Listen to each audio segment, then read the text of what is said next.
Problem solve x plus y minus 3z plus 2w is equal to 0, 2x minus y plus 2z minus 3w is equal to 0, 3x minus 2y plus z minus 4w is equal to 0, minus 4x plus y minus 3z plus w is equal to 0.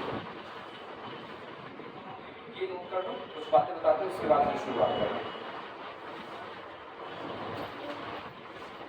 किसी homogeneous system को देख करके ये बात अंदाजा लगाया जा सकता है कि उसके पास एक सॉल्यूशन आएगा या एक से ज़्यादा इनफाइनाइटली मैनी सॉल्यूशन आएगा। हमेशा कुछ केसेस में आप ये अंदाजा लगा सकते हैं। जैसे एग्जांपल के तौर पर मान लो मेरे पास इक्वेशंस की संख्या 6 हो और वेरिएबल की संख्या इससे ज़्यादा। जैसे हम कहें कि मैट्रिक्स कैपिटल ए कितने की हो, m/n।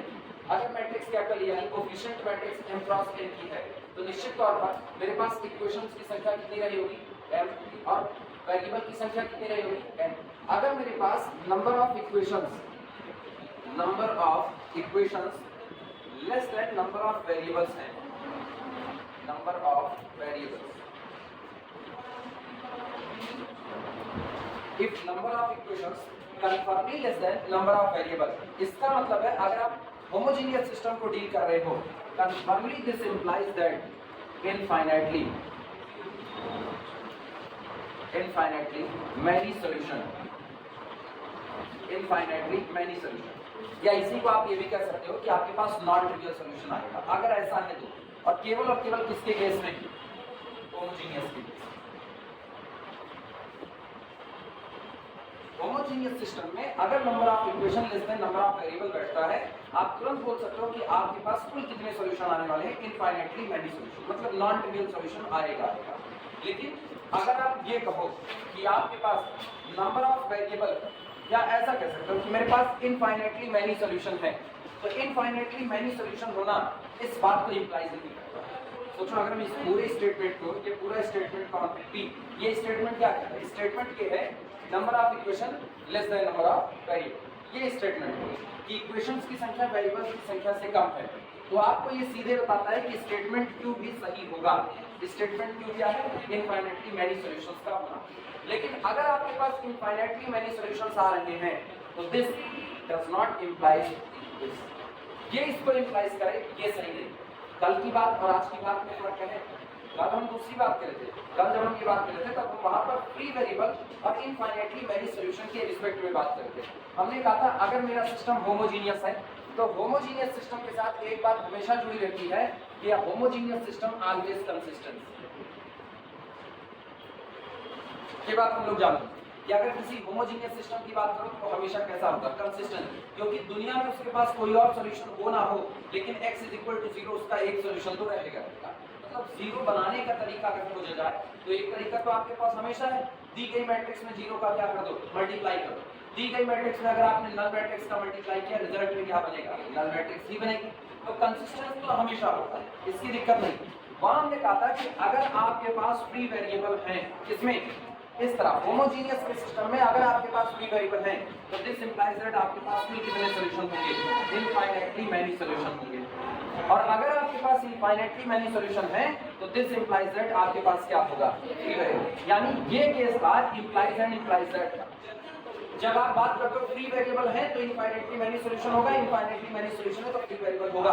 ऐसे में आपने ना तो नंबर ऑफ इक्वेशंस की चर्चा की है, ना तो आपने नंबर ऑफ वेरिएबल की चर्चा की। दोनों की चर्चा नहीं की तो वो केस अलग है, ये अलग है। अदरवाइज दोनों को मिक्स कर दो। इसमें हम कह रहे हैं अगर मेरे पास इक्वेशंस की संख्या कम है और वेरिएबल्स की संख्या ज्यादा है तो कन्फर्मली हम ये बात बोल सकते हैं कि मेरे पास कुल कितने सॉल्यूशन आएंगे, इनफाइनाइटली मैनी सॉल्यूशन। जैसे एग्जांपल के तौर पर मेरे पास 3 इक्वेशंस है और मेरे पास 4 वेरिएबल है, तो क्या इक्वेशंस की संख्या लेस देन वेरिएबल की संख्या हुई?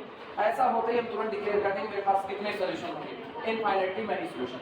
अगर मेरे पास इक्वेशंस की संख्या 8 है और वेरिएबल की संख्या 8 से ज्यादा, कुछ भी लगा लो, 8 से ज्यादा 9, 10, 11, 12, 13, 14, 15, 16 जो मन कहे वो कर दो, बस ग्रेटर देन कितना हो, 8 हो, फिर आपके पास कितने सॉल्यूशन होंगे, इनफाइनाइटली मैनी सॉल्यूशन।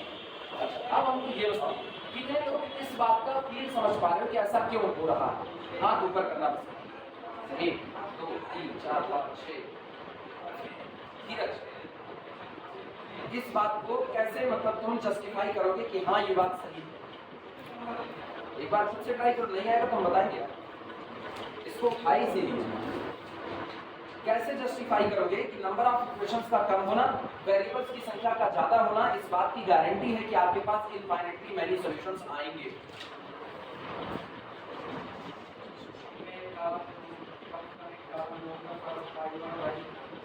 कम से कम एक कॉलम नॉन पाइवट नहीं होगा। कितने लोग इस बात से सहमत हो? कम से कम एक कॉलम नॉन पाइवट नहीं होगा।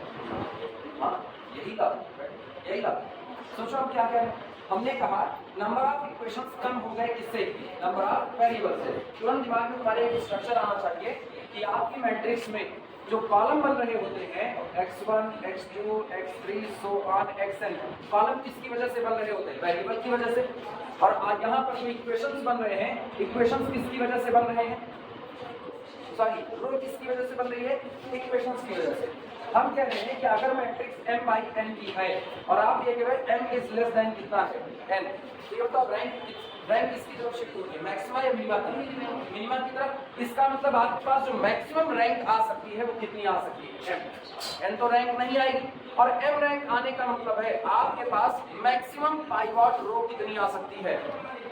मैक्सिमम पाइवट रो m आ सकती है, या सारी की सारी रो क्या हो जाए? पाइवट हो जाए। तो मैक्सिमम पाइवट रो कितनी आ सकती है? m। और अगर एक रो पाइवट होती है तो साथ साथ एक कॉलम भी पाइवट होता है। दो रो पाइवट आपने कर दी तो इसका मतलब आपने कितने कॉलम को पाइवट दे दिया? दो कॉलम को। इसका मतलब जब आप कहते हो कि m रो पाइवट हो गई या m से कम रो पाइवट हो गई, तो उसी दौरान ठीक उतने ही कॉलम भी पाइवट हो गए कि नहीं? तो जब आप कह रहे हो हम मैक्सिमम की चर्चा कर रहे हैं, जैसे मान लो मेरी मैट्रिक्स है 6×12, 6×12 की मैट्रिक्स में मैक्सिमम रैंक कितनी हो सकती है? 6 हो सकती है। इसका मतलब मैक्सिमम पाइवट कितना आ सकता है? 6 आ सकता है। मैक्सिमम पाइवट 6 आने का मतलब है कि हो सकता है कि आपकी 6 की 6 रो में क्या मौजूद हो जाए? पाइवट। जब आपकी 6 रो में पाइवट होगा तो किसी न किसी 6 कॉलम पर भी आप पाइवट पाओगे। करस्पॉन्डेंसी में पाओ, ये कोई जरूरी नहीं है कि पहली रो को पाइवट करो तो पहला कॉलम पाइवट होगा, ये कंपलसरी नहीं है। हो सकता है आप पहली रो को पाइवट कर रहे हो, उस दौरान दूसरा कॉलम क्या हो रहा हो? पाइवट हो रहा हो। लेकिन ये कंफर्म है कि अगर आपने 6 रो को पाइवट देने की कोशिश का मतलब आप इक्लान फॉर्म में चेंज करो और 6 रो कैसी हो जाए? पाइवट हो जाए। तो इसका मतलब ऑटोमेटिकली 6 कॉलम भी क्या हो जाएंगे? पाइवट। लेकिन सोचो कितने कॉलम पाइवट हुए? 6, और हैं कितने? 12। कितने बच गए? 6 बच गए। 6 कॉलम आपके कैसे रह गए? नॉन पाइवट रह गए। 6 कॉलम नॉन पाइवट रहने का मतलब जो कॉलम पाइवट होता है उसके करस्पॉन्डेंस का वेरिएबल क्या बनता है? जो कॉलम पाइवट होता है उसके करस्पॉन्डेंस में जो वेरिएबल होता है वो क्या बनता है? Basic variable. जो पाइवट होता है उसकी बात कर रहे हैं। और जो नॉन पाइवट रह गया उसके करस्पॉन्डेंस का वेरिएबल फ्री वेरिएबल बना। तो इसका मतलब 6 कॉलम मेरे पास कैसे छूट गए? Non pivot. 6 नॉन पाइवट छूटने का मतलब है कम से कम 6 वेरिएबल तो मेरे पास कैसे रह गए होंगे? फ्री वेरिएबल रह गए। 6 मेरे पास फ्री वेरिएबल रह गए होंगे। और ये भी कहा कि एक भी फ्री वेरिएबल आ गया तो आपके पास कितना सोल्यूशन, और आपको कितना मिल रहा है? 6 फ्री। इसका मतलब साफ है, जब रो की संख्या कम होगी तो पाइवट किसकी तरफ शिफ्ट होगा? रो की संख्या की तरफ। यानी जितना रो होगी उतना ही पाइवट हो सकता है मैक्सिमम। मिनिमम तो और भी कम हो सकता है। तो जब आप मैट्रिक्स m बाई n की ले रहे हो और m छोटा है तो अधिकतम कितने पाइवट चढ़ सकते हैं? अधिकतम m चढ़ सकते हैं। और n ज्यादा है तो इसका मतलब कुछ ना कुछ कॉलम आपके नॉन पाइवट छूटेंगे। कुछ कॉलम नॉन पाइवट छूटने का मतलब यही है कि आपके पास फ्री वेरिएबल होगा। और अगर आपके पास फ्री वेरिएबल होगा तो निश्चित तौर पर कितने सॉल्यूशन मिलेंगे? Infinitely many solution. लेकिन आप उल्टा नहीं बोल सकते। आप ये नहीं कह सकते कि इनफाइनाइटली मैनी सॉल्यूशन मिला हुआ है, इनफाइनाइटली मैनी सॉल्यूशन मिला है तो रो की संख्या कॉलम से कम होगी। ऐसा कोई जरूरी नहीं है। एग्जांपल के तौर पर देखना, अब ना धीमे धीमे आदत डालो अपने दिमाग से इक्लान फॉर्म के स्ट्रक्चर बना करके सोचने का। मैट्रिक्स क्या रही मेरे से कोई मतलब नहीं। आपको दी गई शुरुआत की मैट्रिक्स क्या होगी उससे कोई मतलब नहीं। सारा खेल किस पर हो रहा है? इक्लान फॉर्म पर। तो हम जैसी मर्जी वैसा इक्लान फॉर्म बना करके सोच सकते हैं इस बात को कि आखिरकार सोल्यूशन का नेचर क्या होने वाला है। जैसे हमने ये मैट्रिक्स बनाई और इसको हम कह दिए चलो ये 3/3 की है, 3/3 की। यहाँ एक पाइवट दे दिया। इसीलिए हम एंट्री की बात ही नहीं करते कि तुम्हारे दिमाग में ये ना है कि फला एंट्री ही हो। एक स्ट्रक्चर दिमाग में आना चाहिए बस। खाली स्टार स्टार मतलब कुछ भी हो सकता है। 0 स्टार। अभी बताना क्या रो और कॉलम की संख्या बराबर है? रो और कॉलम की संख्या बराबर 3/3 की मैट्रिक्स है। अच्छा पाइवट कितने आ रहे हैं? केवल और केवल कितने? तो एक आपका नॉन पाइवट छूट रहा है। अगर ये होमोजीनियस सिस्टम के लिए मैट्रिक्स होती तो आपको कितने सॉल्यूशन मिलते? सोचो इनफाइनाइटली मैनी सॉल्यूशन मिल रहा है, उसके बावजूद भी रो और कॉलम की संख्या आपस में कैसी बैठी? बराबर बैठी। तो इसका मतलब यहां से वहां नहीं जा सकते। कोई ये नहीं कह सकता है कि अगर इनफाइनाइटली मैनी सॉल्यूशन है तो number of equation less than number of variable होगा, ये नहीं कह सकते। लेकिन हाँ, अगर होमोजीनियस में number of equation less than number of variable हुआ तो इस बात की गारंटी दे सकते हैं। तो P implies Q, but Q does not implies P. Clear हुआ? ये बात नहीं कंफर्म? अच्छा हम कह रहे हैं इनफाइनाइटली मैनी सॉल्यूशन नहीं है। दिमाग चलाओ, इनफाइनाइटली मैनी सॉल्यूशन नहीं है। ये कब आता है? ये कब आता है? जब फ्री वेरिएबल आता है। ये नहीं है तो इसका मतलब कौन नहीं होगा? फ्री वेरिएबल नहीं होगा। फ्री वेरिएबल नहीं है तो इसका मतलब सारे कॉलम क्या हो चुके होंगे? पाइवॉटेड हो चुके होंगे। सारे कॉलम पाइवॉटेड हो गए तो क्या गारंटी है कि सारी रो पाइवॉट हो जाएगी? नहीं, गारंटी नहीं। कॉलम की संख्या कम कर दो, तुरंत दिमाग चलाया करो, कॉलम की संख्या कम कर दो। कॉलम कितना कर दो? 8 कर दो। रो की संख्या ज्यादा कर दो, कितना? 12 कर दो। कितने क्रॉस कितने की मैट्रिक्स बनी? 12 क्रॉस 8। कितने इक्वेशन रहे होंगे? 12। वेरिएबल कितने रहे होंगे? 8 वेरिएबल। 8 कॉलम पाइवॉट हो सकते हैं, लगा रहे हैं। पाइवॉट हमेशा किसकी तरफ शिफ्ट होता है? मिनिमम की तरफ। तो 8 कॉलम आपके पाइवॉट हो सकते हैं। 8 कॉलम पाइवॉट हो जाने का मतलब है कि आपके पास कोई फ्री वेरिएबल आया नहीं आया? सॉल्यूशन मिलेगा तो कैसा मिलेगा? यूनिक मिलेगा। क्लियर है ये बातें? और आपकी कितनी रो नॉन पाइवॉट छूट गई? कितनी रो? 4 रो आपकी कैसी छूट गई? Non pivot. मतलब जब इक्लान फॉर्म बनेगा तो बॉटम में 4 रो आपको कैसी नजर आएगी? कंप्लीटली जीरो नजर आएगी। अब ऊपर की 8 रो आपको कैसी नजर आएगी? ऐसी जिसमें कि पाइवॉट मौजूद है। ये बातें क्लियर है?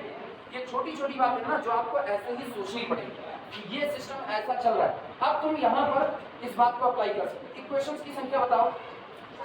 4। सही में? हाँ 4। वेरिएबल की संख्या कितनी है? 4। इसका मतलब ये मैट्रिक्स कितने की है? 4/4। कोई अंदाजा नहीं लगा सकते। जब दोनों बराबर हो गया तो मिनिमा क्या बना? 4। मैक्सिमम भी क्या बना? 4। दोनों बराबर हो गए तो इसका मतलब अब यहाँ पर बिना आप सॉल्व किए कोई अंदाजा नहीं लगा सकते। यानी यहाँ पर यूनिक सॉल्यूशन भी आ सकता है, यहाँ इनफाइनाइटली मैनी सॉल्यूशन भी आ सकता है। लेकिन ये बताओ अगर हम किसी एक इक्वेशन को हटा दें, कितने इक्वेशन? वेरिएबल कितने बाई कितने की मैट्रिक्स बनेगी? 3/4 की बनेगी। 3/4 की मैट्रिक्स में मैक्सिमम कितने पाइवट? 3। तो एक कॉलम नॉन पाइवट छूटेगा, यानी इसको एक को खाली डिलीट कर दो, आपको कितने सॉल्यूशन मिलेंगे? इनफाइनाइटली। तो इस सिस्टम के लिए जो अभी तुमको नजर आ रहा है ये 3 इक्वेशन वाला, इसका कितना सॉल्यूशन? Infinitely many. कोई इसका पूछे तो भैया पता नहीं, लगाएंगे तभी बताओ। क्लियर हुई बातें? चलो शुरुआत करते हैं।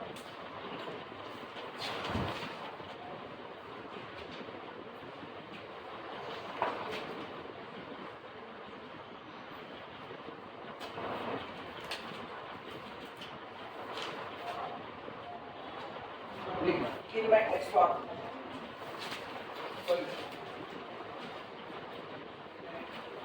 In matrix form.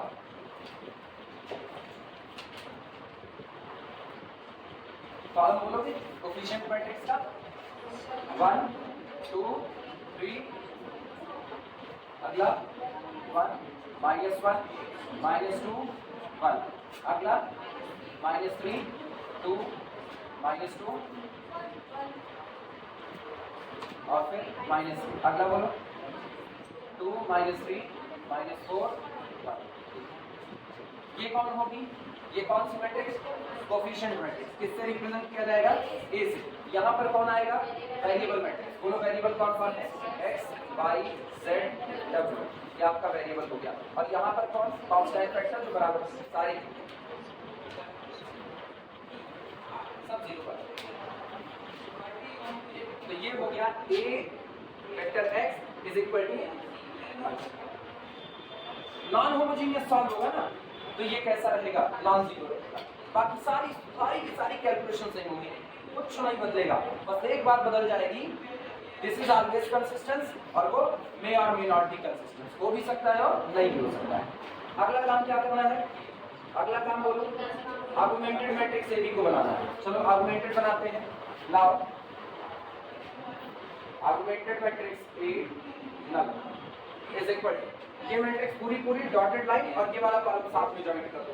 तो 1 2 3 -4, अगला क्या होगा? 1 -1 -2 1, फिर -3 2 1 -3 2 -3 -4 1 और ये डॉटेड लाइन।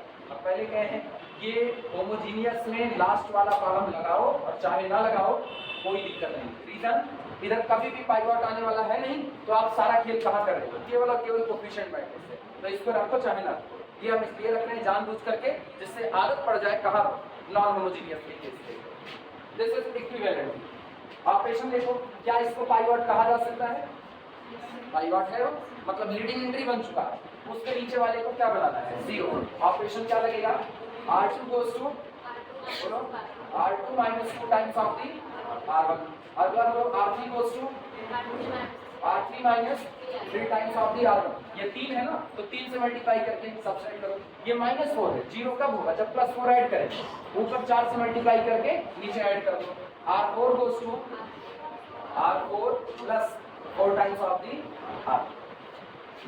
सारा ऑपरेशन जो सोचा जाएगा वो इसी डिजिट पर सोचा जाएगा। जैसा लिखा है उसको 0 करना है। हम कहें अगर कहीं पर m लिखा है तो m को 0 कैसे करोगे? m में से m को क्या करोगे? सब्ट्रैक्ट करो। तो इसका मतलब ऊपर 1 बनाओ, उसमें m से मल्टीप्लाई करके नीचे वाले में से क्या कर दिया जाए? सब्ट्रैक्ट। और मैट्रिक्स देखते हैं क्या है। पहली रो तो सेम 1 1 -3 2 0। अगला 2 1 के 2, 2 में से 2 0, 2 1 के 2 -1 -2 -3। इधर का हाल देखते हैं, 2 3 6 -6 सब्ट्रैक्ट करोगे +6 6 2 8 +8। इधर 2 2 4 नीचे -4 4 3 7 -7 और ये तो 0 है। 3 1 के 3 3 में से 3 0 3 1 के 3 -3 -2 -5। अगला 3 3 का 9 -9 नीचे आएगा कटेगा तो +9 +9 और 1 10।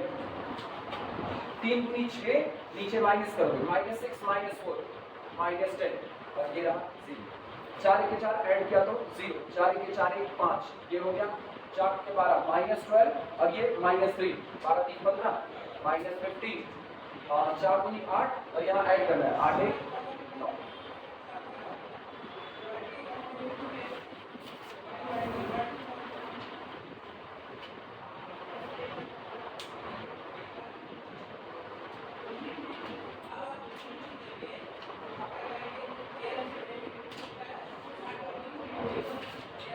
अगला था नेक्स्ट पाइवट को चुना, उसके नीचे वाले को क्या बनाना? 0 बनाना। लेकिन पाइवट को आपसे पूछा नहीं है कि पाइवट क्या रखना चाहिए, ये तो पूछा नहीं है। बस मेरे को इसको सॉल्व करना है किसी भी तरीके से, तो हम अगला काम ये करेंगे। मेरे लिए आसानी ये है अगर इसको किसी तरीके से 1 बनाना। आसानी तो ये है कि इसको आप 1 बना दो, उसके बाद आप काम शुरू करो। तो हम एक काम करते हैं, -5 10 -10 इस पूरे में -5 से डिवाइड लगाओ तो कितना बनेगा? 1 -2 + 2 यही बनेगा।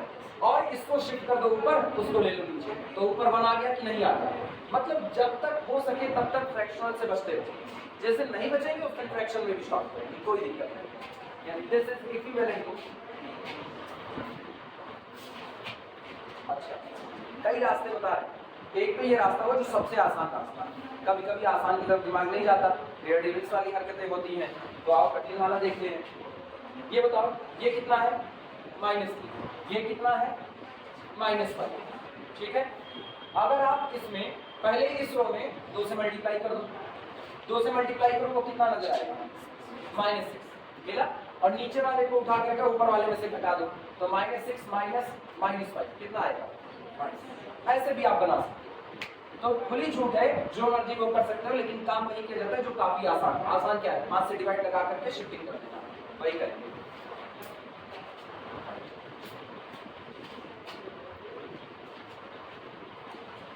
अच्छा, एक काम करते हैं, फर्स्ट सबसे पहले 2 ऑपरेशन एक साथ लगा रहे हैं। फर्स्ट R3 goes to, पहले R3 को चेंज कीजिए कैसे? R3 डिवाइडेड बाई -5, क्लियर हुआ? देन इसके बाद सबसे पहले R3 में -5 से डिवाइड लगा दीजिए। जब आपने R3 में -5 से डिवाइड लगा दिया तो क्या पुरानी R3 रह गई या नई बन चुकी है? नई बन गई है। Then R3 new goes to, अब R3 न्यू को भेज दीजिए कहां पर, R2 ओल्ड पर, और R2 ओल्ड को भेज दीजिए R3 न्यू पर। R2 तो पुरानी वाली हीरो है और आप एक में ही सारी चेंजिंग कर रहे हो, इसलिए ऐसा लिख दिया। क्लियर है ये बातें? अब गौर करना, लिखते वक्त खास ख्याल रखना ऑपरेशन कैसे है। पहली रो बिना चेंज किए एज इट इज रख दो, 1 1 -3 2 0। अब सुनो, इनमें जरा -5 से डिवाइड लगाओ और इसको ऊपर कर दो, तो 0 -5 से डिवाइड लगाए कितना 1, तो 0 1, और ऊपर कर दे रहे हैं, इधर कितना -2, उधर कितना +2, और फिर कितना 0, और अब इनको नीचे ला, तो 0 -3 8, फिर -7 0, और नीचे वाले में एक काम करें, कुछ कटेंगे नहीं किसी से, ऐसे ही 0 5 -15 9 ये और इसको लगाओ तो आसानी से समझ में आता है।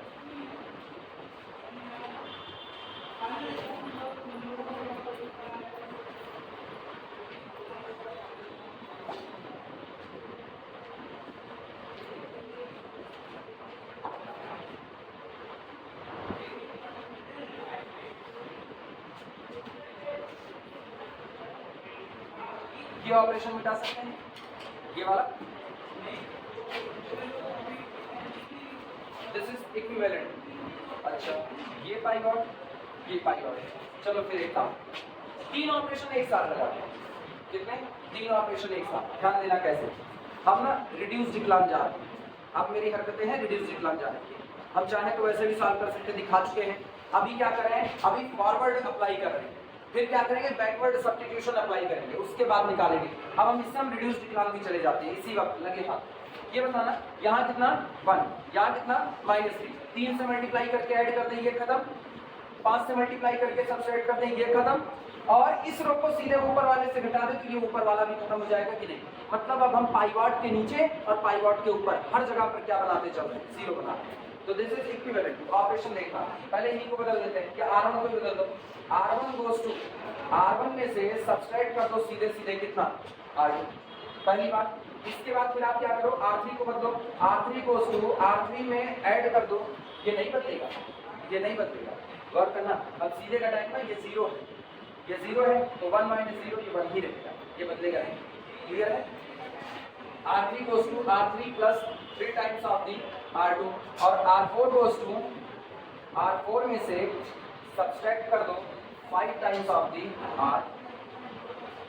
ऑपरेशन ज्यादा लगते हैं, लगने दो, अभी शॉर्टकट मत, बहुत शॉर्टकट करने के चक्कर में मतलब कैसे कहां से कैसे बड़ी जल्दी जल्दी हो जाए, वो तुमको ना ओवर द पीरियड जब तुम इसको खूब लगाओगे तो तुम्हारे हाथ खुल जाएंगे, तब तुम इसको देखो अच्छा ये कर रहे हैं, इसमें इतने से मल्टीप्लाई करके उसका 2 गुना करके इसमें जोड़ दें तुरंत। लेकिन अभी कहते ना दुर्घटना से देर होगी, अभी बच गए। 1 हटाना चालू करें, 1 - 1 1 ही रहेगा, 1 - 1 0 हो जाएगा। अगला -3 माइनस दैट इज -3 + 2 कितना, और 2 - 2 0, ये भी कितना, मेरा काफी काम आसान हो जाएगा। अगला ये तो एज इट इज 0 1 -2 2 0, देखा 0, 3 के 3 ऐड किया तो 0, 3 दूनी 6, -6 ऐड करो, -6 + 8 प्लस चलेगा। अगला देखना 3 दूनी 6, और नीचे वाले में क्या करें ऐड करें, +6 - 7 माइनस, इधर तो 0 ही है। इनका हाल बोलो 0 5 के 5, और यहाँ से सब्सट्रैक्ट करो कितना 0, 5 दूनी 10 -10, इधर घटाओ -10 माइनस +10 +10 -15 -5। अगला बोलना 5 दूनी 10, यहाँ से कितना हुआ 10, और यहाँ सब्सट्रैक्ट करना 9 - 10 -, और ये कितना 0। अभी पाइवॉट पता करो, तुम्हारे पास पाइवॉट कहाँ आया, पाइवॉट है, पाइवॉट पोजीशन। अब की बार इनको पाइवॉट बनना है, ये पाइवॉट बनेगा, और फिर मेरा काम होगा पाइवॉट के नीचे और पाइवॉट के ऊपर क्या कर देना 0 करना। दिक्कत क्या है, ये 2 है और बगल वाला कितना -1। अगर इसको 1 बनाने के चक्कर में 2 से डिवाइड लगा दिया तो फ्रैक्शन पार्ट जिंदा हो जाएगा। तकलीफ हुई तो उससे बचो, बचने का रास्ता ये है, नीचे -5 मौजूद है, ऊपर जरा 2 से मल्टीप्लाई करो, 2 दूना 4। हम जितना हो सकेगा फ्रैक्शन से बचेंगे, जितना हो सकेगा, वरना गलती, अगर फ्रैक्शन में डर नहीं लगता है सॉल्व कर सकते हो, गलती ना होगी कर दो फ्रैक्शन में सॉल्व, कोई दिक्कत नहीं है। अगर यहाँ 2 से मल्टीप्लाई करो, 2 दूनी 4, इधर 4 आया और नीचे कौन है -5, इस -5 को ऊपर वाले +4 में ऐड करो, कितना बना -1, बाद में माइनस से मल्टीप्लाई कर लेंगे +1, बच गए कि नहीं, थोड़ा सा लंबा हो जाता है। और अदरवाइज देखो हम 2 से भी डिवाइड लगा के किससे करें, फ्रैक्शन में जाए या ना जाए, जो कहो वो करें, ना जाए चल इतना लिखो, इतना लिखो, बताते हैं इधर करेंगे।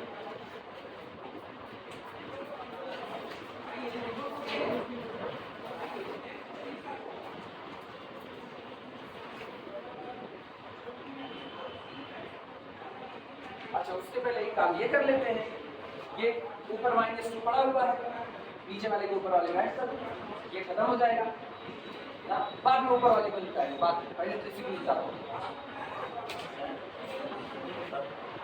हाँ आज फ्रैक्शन किसका किसका है, 1 2 का और किसका, बस 3 लोगों का फ्रैक्शन है।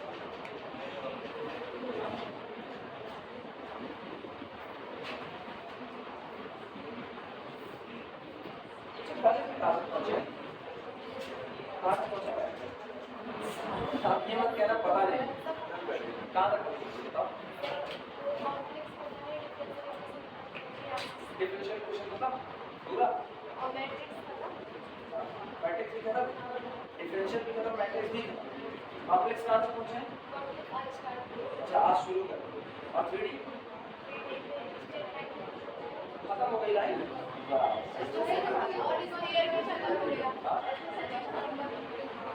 कितने तेजी से चलते हैं, कितने हिसाब से चलते हैं, और फिर महीना भर नहीं हुआ क्लास शुरू, ऑनलाइन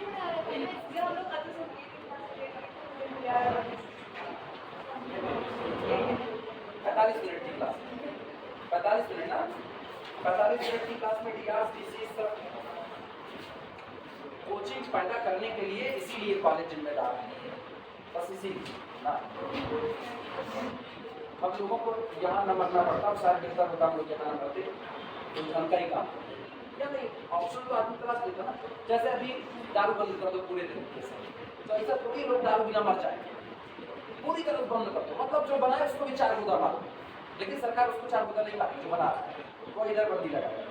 अच्छा सबसे बड़ा टैक्स भी उसी से आता है, कैसे लोग देंगे उसको, अदरवाइज अगर बंद कर दिया जाए तो ऐसा नहीं है कि लोग मर जाएंगे, पता है लोग उसका सब्स्टिट्यूट खोज ले, अभी दारू पीने की आदत है, अगर किसी को छुड़वा दो उसको, अगर तो 1 महीना 2 महीना कल जगह रह जाए, भूल नहीं आएगी, 1 लोटा हो जाएगा जब नशा चढ़ेगी उसको, लेकिन उसके बाद उसकी आदत पड़ेगी, उसका सब्स्टिट्यूट खोजेगा, फिर किसी और चीज का नशा करेगा। नशे का मतलब अच्छा भी कर सकता है, बुरा भी कर सकता है, हो सकता है भांग खाना चालू कर दें, और ये ऐसा भी हो सकता है कोल्ड ड्रिंक का नशा कर ले, तो कोल्ड ड्रिंक का नशा करने पर ना गुब्बारे की तरह फूलेगा, बस इतना कम से कम कैंसर को लेकर के नहीं घूमेगा, और बाद में फिर एक्सरसाइज करके बच जाएगा, या हो सकता है जूस पीना चालू कर दें, लेकिन 80 रुपए का क्वार्ट्ज पिएंगे या फिर जूस पिएंगे, ये सोचने की बात है।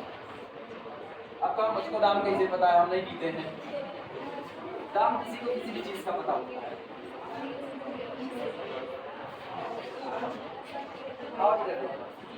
सुनो अच्छा हम खुली छूट दे रहे हैं, मर्जी हो तो फ्रैक्शन बना दो अभी से, मर्जी नहीं है फ्रैक्शन बनाने, चलो एक काम करते हैं, पहले यहाँ पर 2 से मल्टीप्लाई करते हैं, और उसके बाद नीचे वाले को ऊपर वाले में क्या करते हैं, ऐड करते हैं, ये -4 सब्ट्रैक्ट करोगे तो और बढ़ा दोगे, 2 दूना 4, अब हटा दिए तो माइनस माइनस प्लस, 5 4 9 कर चुके, इतनी बड़ी गड़बड़ी ना करना, दिस इज इक्विवेलेंट। हाँ और कोई ऑपरेशन है, पहले R2 में क्या R2, अच्छा इसको पहले ऐड करते हैं, हाँ या ऐड करिए, चलो बात नहीं कर लेंगे, इकट्ठे लिख देंगे ना साथ, इकट्ठे 2 से मल्टीप्लाई करके तो करना रहेगा, इकट्ठे करेंगे, देखो बात तुम्हारी भी सही है, लगा दे पहले, फर्स्ट सुनो ऑपरेशन देखो कैसे, एक साथ का ये ऑपरेशन लिखने जा रहे हैं, first R2 goes to R2 plus R3 हुआ, देन अच्छा चलो पहले इतना निपटा देते हैं, जो पहले किया उसको निकालते चलो। देखना पहली रो तो एज इट इज 1 0 -1 0 और कितना 0। अच्छा नीचे वाले को ऊपर वाले में ऐड करो, मतलब थर्ड वाले को ऊपर ऐड करो। बोलो 0 + 0 0 1 + 0 1 -2 + 2 0। अब क्या बोलो 2 - 1 क्लियर है। अब 0 + 0 कितना होगा 0 बदल गया। अब फिर यहाँ पर लिखना ऊपर चेंजिंग कर दीजिए, गड़बड़ी होने का चांस ही खत्म। आप जो ऑपरेशन लिखो तुरंत अप्लाई कर दो, गड़बड़ी का चांस खत्म हो गया आपका। ये हुआ।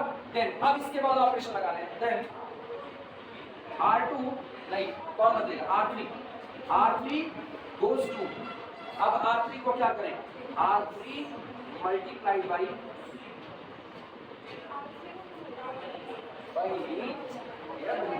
2 × 4।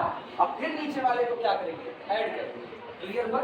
Then R3 goes to R3 multiplied by 2 and after this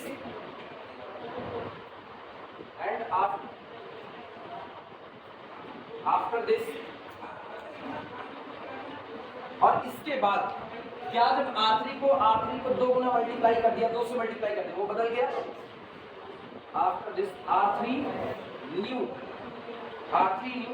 goes to, अब R3 न्यू को बदलो, किस तरीके से बदलोगे R3 न्यू और प्लस R4 पुराने वाले R4 को इसमें क्या कर दोगे ऐड। समझ में आई बातें। हम 1 by 1 ऑपरेशन लिखे, इसलिए देखो हम सारी लैंग्वेज लिख रहे हैं। पर सबसे पहले क्या किए R2 को बदले। कैसे बदले R2 में R3 को क्या कर दिया ऐड कर दिया, क्योंकि मेरे दिमाग में था पाइवट के ऊपर वाले को भी क्या कराना है 0 बन गया। ये 0 ऐड करके इसको चेंज करने के बाद फिर मुझको बदलना था R3 को, तो अब हमने R3 को बदलना। देन मतलब बिना इसको किए आप इसको मत लगा, इसको लगा दिया तो ऊपर वाला ऑपरेशन बदलना पड़ जाएगा। देन R3 को अब आप R3 को बदलिए R3 मल्टीप्लाइड बाई 2। R3 में कितने का मल्टीप्लाई कीजिए 2 का मल्टीप्लाई किया तो ये मुझको कितना नजर आया 4 नजर आया, ये -2 नजर आया। क्लियर हुआ। अब इसको लिखेंगे नहीं, ये मुझको बस नजर आ रहा है।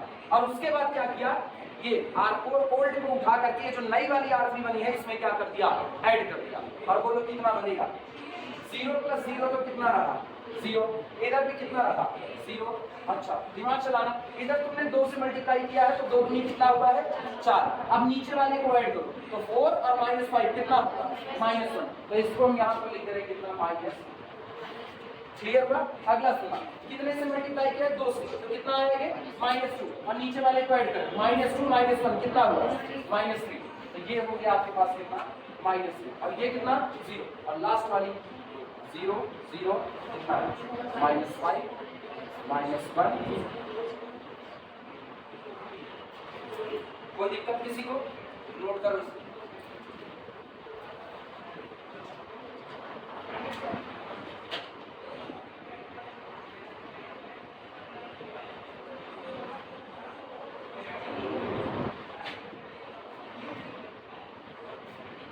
और जब आप 2 रो को छोड़ करके तब तीसरे से बताते हो, 2 रो को सब्ट्रैक्ट करके तब तीसरे में ऐड करते हो, ऐसा बहुत कुछ है।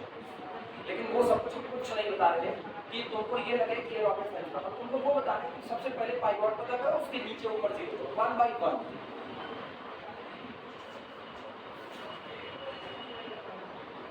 उससे ज्यादा ये पहले तुमको आना चाहिए।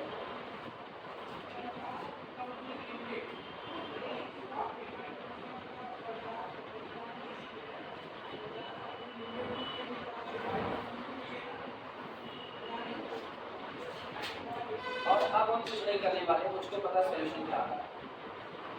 R वेरिएबल इक्वल टू 0 कुछ नहीं करेंगे। अब हम इसको रिड्यूस्ड प्लान भी नहीं लिखना है, कोई जरूरत ही नहीं। इधर गौर करो कितने से मल्टीप्लाई करोगे कितने से 5 कितना बनेगा -5, नीचे सब्ट्रैक्ट करोगे तो ये कितना हो जाएगा 0। अच्छा 5 से मल्टीप्लाई किया कितना बना -15, नीचे सब्ट्रैक्ट करोगे तो ये कितना बना +15 -1 कितना 5 किया 15 -15, नीचे सब्ट्रैक्ट करो +15 और -1 कितना 14। इसका मतलब यहाँ भी पाइवट यहाँ भी 4 के 4 कॉलम पाइवट। चारों कॉलम पाइवट क्या कोई फ्री वेरिएबल आया नहीं आया। जब कोई फ्री वेरिएबल नहीं आया तो कितना सॉल्यूशन इनफाइनाइटली मैनी या यूनिक। और सॉल्व क्या करो होमोजेनियस या नॉन होमोजेनियस होमोजीनियस का एक सॉल्यूशन तो हमेशा होता है, कौन सा? x1 बराबर 0, x2 बराबर 0, x3 बराबर 0, x4 बराबर 0, ये तो हमेशा होता है, यही मिलेगा। क्लियर है ये बातें? क्लियर हुई? नोट करो, आगे ऑपरेशन चलेंगे और काम करो। This is equivalent. अब यहाँ पर उसको मतलब हमने क्या होगा, इसको हम सीधे लिख रहे हैं 1 0 -1 0 0 0 1 0 1 0।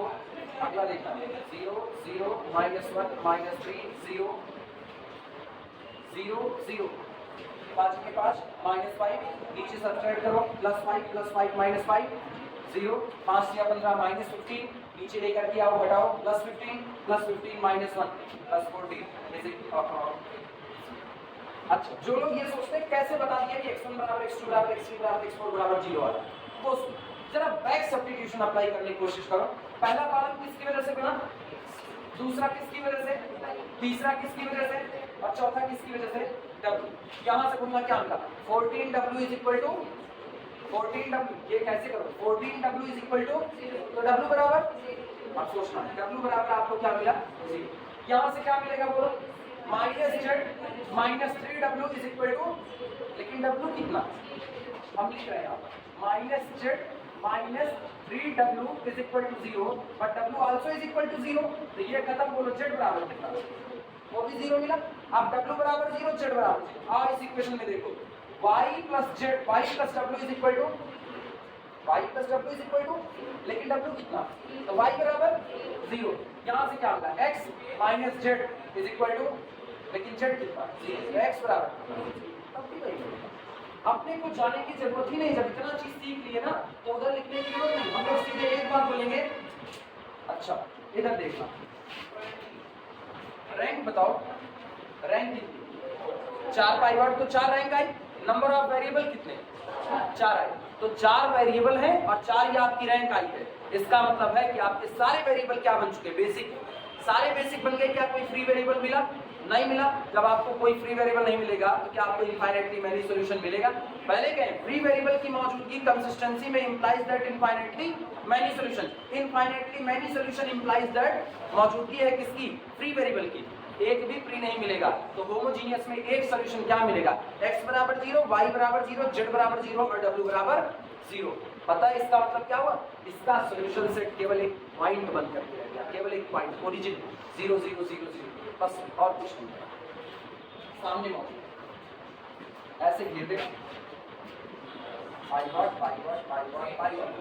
अब दो तरीके हैं लिखने के। पहला तरीका every column is pivoted, every column is pivoted, this implies that no free variable implies that unique solution, पहला तरीका। दूसरा तरीका आपके पास ये है rank of the matrix is equal to number of variables, so unique solution that is trivial solution। कौन सा लिखा है, जो बोलो rank का लिखा है, लिखो दोनों लिखना है।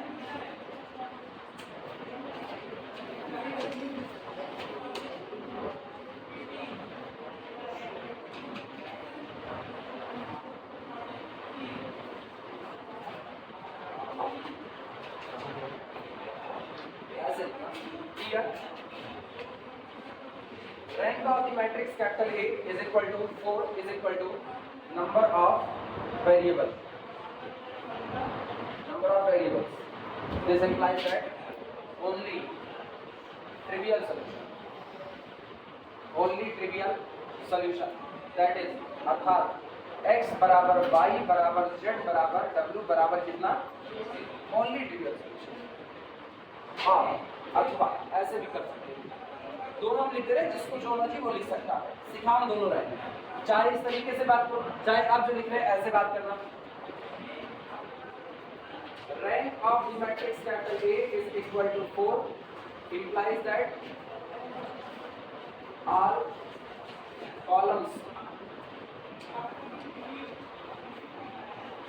are pivoted।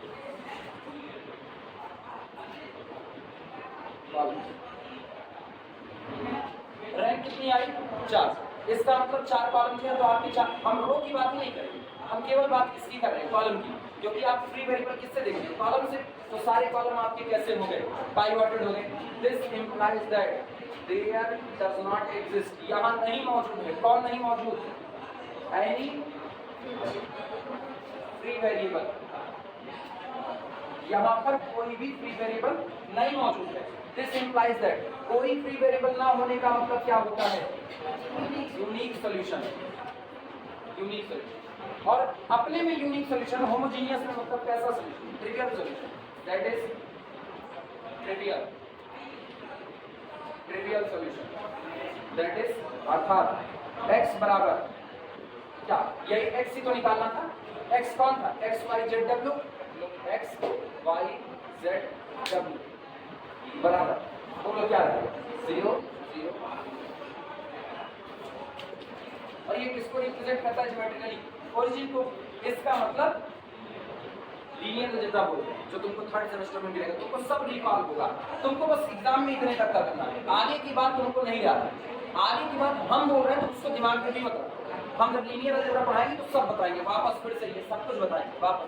वीडियो पढ़ा हुआ है, जब हम लीनियर अलजेब्रा शुरू करेंगे तो हम कहेंगे जाओ वीडियो देख करके वापस आओ, देखो यही बात बोले। केवल और केवल कौन शामिल हुआ? ओरिजिन। इसका मतलब कल को ये जिस वेक्टर स्पेस की रचना कर रहे होंगे, जिस भी वेक्टर स्पेस को बना रहे हैं, उसमें नल स्पेस जो बनेगा उसमें केवल और केवल यही एक मेंबर आएगा। मतलब पूरे वेक्टर स्पेस में इस मैपिंग के द्वारा जो कुछ भी बन रहा है उसमें सिर्फ और सिर्फ ओरिजिन होगा, जिसकी इमेज दूसरी तरफ कहाँ जा रही होगी? ओरिजिन पर। इसका डोमेन और कोडोमेन R4 होगा। मैट्रिक्स कितने बाई कितने की है? 4x4 की। तो इसका डोमेन पता है क्या होगा? इसका डोमेन होगा R4, इसका कोडोमेन कौन होगा? R4। और साफ हो चुका है कि यहाँ के ओरिजिन की इमेज यहाँ किस पर आएगी? ओरिजिन पर। और किसी की इमेज ओरिजिन पर नहीं आएगी। जबकि कल जो लगाए थे ना, कल उसमें ओरिजिन की इमेज तो ओरिजिन आएगी आएगी, उसके अलावा भी बहुत लोगों की आएगी। तो ये किसका केस हो जाता? मैनी टू वन का केस होता, ये 1-1 का केस होता। मैपिंग बताएंगे होगा, लीनियर अलजेब्रा आएगा ना, तो लीनियर अलजेब्रा में मैपिंग बताएंगे। जब आपकी दी गई मैट्रिक्स के सारे कॉलम पाइवोटेड हो जाते हैं तो मैट्रिक्स के लिए जो ट्रांसफॉर्मेशन होता है वो ट्रांसफॉर्मेशन 1-1 होता है। और जब सारी रो पाइवोटेड हो जाती है तो आपका ट्रांसफॉर्मेशन ऑन-टू होता है। तुम ये बताओ इस मैट्रिक्स में क्या सारे कॉलम पाइवोटेड है? सारे कॉलम पाइवोटेड? क्या सारी रो पाइवोटेड है? तो इसका मतलब इसके लिए जो ट्रांसफॉर्मेशन रहा होगा 1-1 ऑन-टू रहा होगा। और 1-1 ऑन-टू क्या होता है? इन्वर्टिबल। याद है? अरे बाइजेक्शन का ही तो इन्वर्स आता है। कोई मैपिंग 1-1 है ऑन-टू नहीं है तो क्या इन्वर्स आएगा? कोई मैपिंग ऑन-टू है 1-1 नहीं है, क्या इन्वर्स आएगा? लेकिन मैपिंग 1-1 है ऑन-टू है तो इन्वर्टिबल होगी। इसका मतलब ये मैट्रिक्स क्या होगी? इन्वर्टिबल होगी। अगर तुम इसका रिड्यूस्ड इक्लान फॉर्म तैयार करो, I4 आएगा रिड्यूस्ड इक्लान फॉर्म। हाँ या ना? विजुलाइज करो इसका रिड्यूस्ड इक्लान। इसको क्या बनाओगे? 1। कैसे बनाओगे? माइनस से मल्टीप्लाई करके। अब बताओ डायगोनल पर 1-1-1 बैठ गया, इसको 14 से डिवाइड कर दो, ये भी कितना हो गया? 1। और बैक सब्स्टिट्यूशन लगाओ तो ये दोनों और इसको 0 कर सकते हो कि नहीं? आइडेंटिटी बन गया कि नहीं बन गया? और जिस भी याद करो थ्योरम करवाए हैं, लास्ट थ्योरम, जिस भी मैट्रिक्स का रिड्यूस्ड इक्लान फॉर्म आइडेंटिटी होता है वो क्या होती है? इनवर्टिबल। सब कनेक्टेड है एक दूसरे से। बोझ मत लादना दिमाग पर, तुम्हारा काम यही पर होता है। तुम ये सारी बातें ना याद करना, तुमको सारी बातों को उधर बतानी। तुमको मेन मोटिव मेरा केवल इतना है, ये जो पढ़ रहे हो ये वहां काम आएगा, इसलिए इसको सही सलामत इतना ही समझाना, बस और कुछ बाकी 1-1 ऑन-टू सब होगा।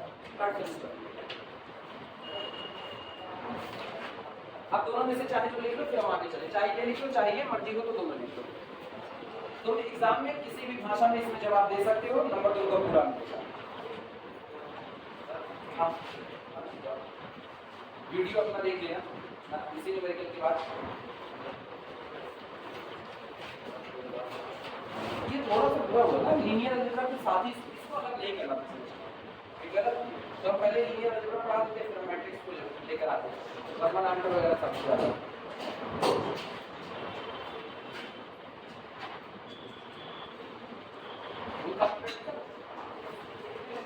नहीं है नहीं है ना, निशाने पे आ रहे हैं धीमे धीमे धीमे धीमे, एक दिन बाद सही से निशाने पे आ रहे हैं फिर वापस ना। नहीं हम देख रहे हैं प्रैक्टिकल 2 ही दिन तो है, 2 ही दिन है, पर्टिकुलर एक आदमी का 2 दिन ना। हफ्ते में बंदा 4 दिन जा चुका है, हफ्ते में 4 दिन जा चुके हैं, तो इसका मतलब है कि रोज तो प्रैक्टिकल नहीं कर रहे हैं, भी आ गए तो चलो क्यों ऐसा वाली कंडीशन ना।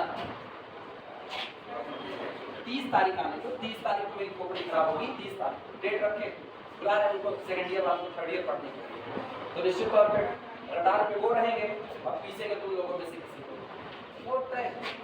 और ऐसे लोगों को पहले निपटाएंगे, क्योंकि मैथ में रेगुलरिटी मायने रखती है, और जो रेगुलर नहीं है वो मैथ ना पढ़े, बहुत अच्छी बात है।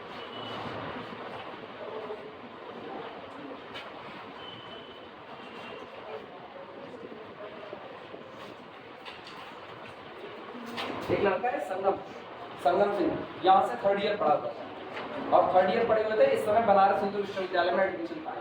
एक दिन और चर्चा किए थे संगम। कल हम डॉक्टर के आते, कल फिर संगम का फोन आया था। ठीक, बंदा फ्रस्ट्रेट है खुद पूरे तरीके से, सेंट्रल यूनिवर्सिटी में पढ़ा है, उसको लगा हम सुल्तानपुर में ही बेहतर थे। हमके बेहतर नहीं, यहाँ मीठा जहर दिया जाता है, यहाँ मास्टर खूब प्रेम से बोल करके मीठा जहर दे रहे हैं। वहाँ वाल्टर रूडिन की किताब पढ़ाई जा रही है, रियल एनालिसिस में वाल्टर रूडिन बहुत हार्ड किताब है। मतलब हम लोगों से कहोगे वाल्टर रूडिन का सवाल सॉल्व करने में, हम खुद वाल्टर रूडिन के अभी तक 2 एक्सरसाइज सॉल्व कर पाए, तीसरे में अभी हाथ डालेंगे, अभी चल रहा है। और जबकि 10 साल मुझको पढ़ाते हो गया, अभी तक हम वाल्टर रूडिन नहीं टच किया था। अब तक हम नॉलेज इकट्ठा कर रहे हैं। अब ऑस्ट्रेलिया लगाए, अब ऑस्ट्रेलिया में 2 चैप्टर बाकी हुए और वाल्टर रूडिन में केवल 2 चैप्टर लगे ही हैं, तीसरा अभी हम छू रहे हैं। तो वो फोन किए हुए थे कि उनके यहाँ पर जो एचओडी है, मेरे ख्याल से क्या नाम है, शायद श्यामलाल वर्मा मतलब नाम बताया, वो एचओडी है वहाँ के। उनके पास पूछने गया पार्शियल डेरिवेटिव का कुछ, पार्शियल डेरिवेटिव जो तुम लोग पढ़े, वाल्टर रूडिन में भी पार्शियल डेरिवेटिव है और एमएससी के कोर्स में है पार्शियल इसका, मोर देन 2 वेरिएबल का। वो पूछने के लिए गए, डांट करके भगा दी, कहे हम यहाँ खाली नहीं बैठे तुम लोगों के लिए। इसका मतलब ना, जैसे जैसे ऊपर चढ़ोगे वैसे वैसे अटेंशन मिलना कम होगा, क्योंकि माना यही जाएगा अब आप बीएससी करके आए हो तो बीएससी में आप ढंग से पढ़ करके आए हो, हवा हवाई नहीं आए। दिक्कत क्या है संगम की, सुल्तानपुर से बीएससी की मेन दिक्कत है। सुल्तानपुर के बीएससी में आप पढ़ते कौन सा, यही ऑक्सफोर्ड यूनिवर्सिटी वाली किताबें पढ़ रहे हो। ऑक्सफोर्ड यूनिवर्सिटी वाली किताब पढ़ करके वहां जाकर के बैठ जाओगे और उसके बाद वहां से जब पढ़ाना चालू होगा तो वहां तुमको पढ़ा रहे हैं हाई लेवल पर। तुम यहाँ सोच रहे हो, यहाँ जो टॉप कर लेता है वो अपने आप सीना चौड़ा करके घूमता है, कहता हम तो तेरा टॉप, हम तो गणपत साहब टॉप की, वहां जाओ पता चलेगा ना, तुम कुआं मेढक बन के रह जाओ। रियलिटी है, श्यामलाल सर को झिड़कना नहीं चाहिए, वो गलत झिड़की। अगर स्टूडेंट आपके पास आ रहा है कुछ पूछने के लिए, आपको झिड़कना चाहिए, लेकिन वास्तविकता ये है कि झिड़के इसलिए गए क्योंकि उस लेवल को मैच नहीं कर पाते। उस लेवल को मैच कर पाते ना तो शायद इतनी बदतर कंडीशन ना हो। हम उसको एक ही सजेशन दिए, हम के सब दिमाग से निकालो, सीनियर से मदद लो, लाइब्रेरी में बैठ करके किताबें खोलो, डाउनलोड करके देखो, यूट्यूब पे देखो, कहीं से भी देखो। ये मत सोचो कि सुल्तानपुर में होकर तो बेहतर है, कुछ बेहतर ना।